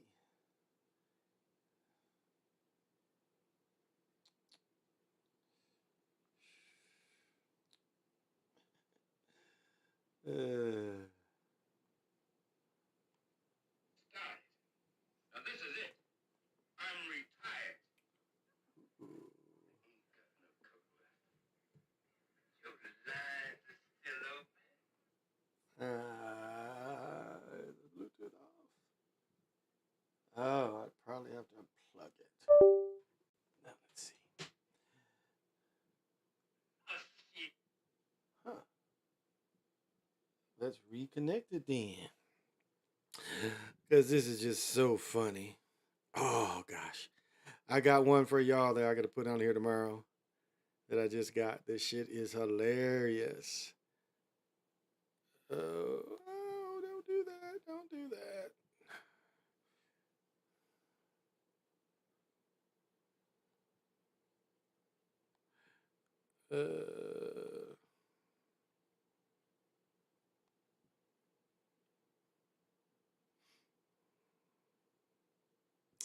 There we go.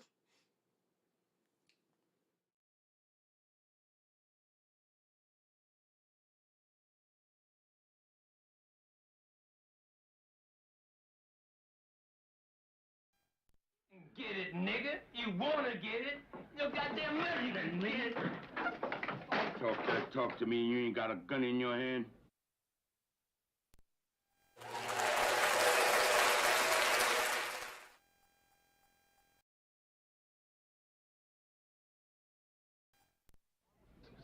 Please, now. Hey, come on, put the gun.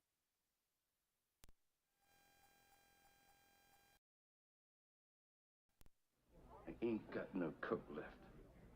But your lines are still open. Oh, shit. You can get it, nigga. You wanna get it. You goddamn money then, nigga. Talk to me. You ain't got a gun in your hand.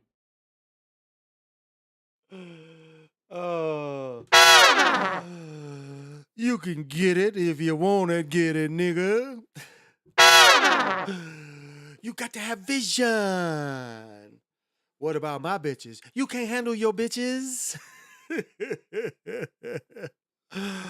oh, this stuff is so funny.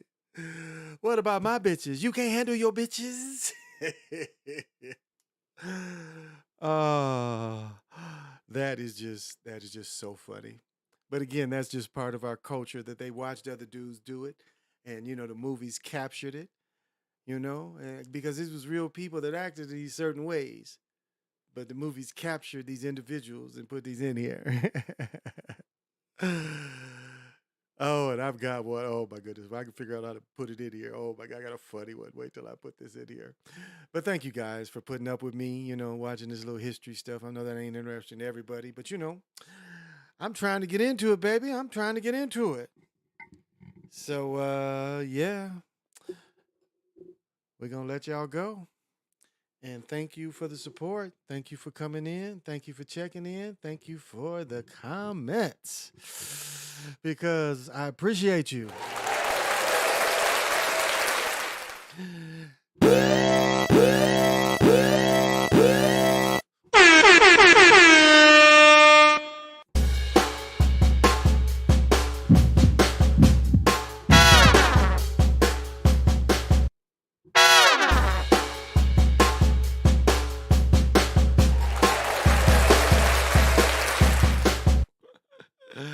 I'm just playing, y'all, but thank you for putting up with me, putting up with a silly old man on a Friday morning. But I will be. Look for me tomorrow afternoon sometime because I'm not going to do the late thing tomorrow. I'll be back Saturday night going into Sunday. Yeah, because I'm not going to do a late show tomorrow. But I will do an afternoon-ish. So depending on what time I get back. So thank you, everyone. Thank you for checking in with me, and I appreciate it. So till we meet.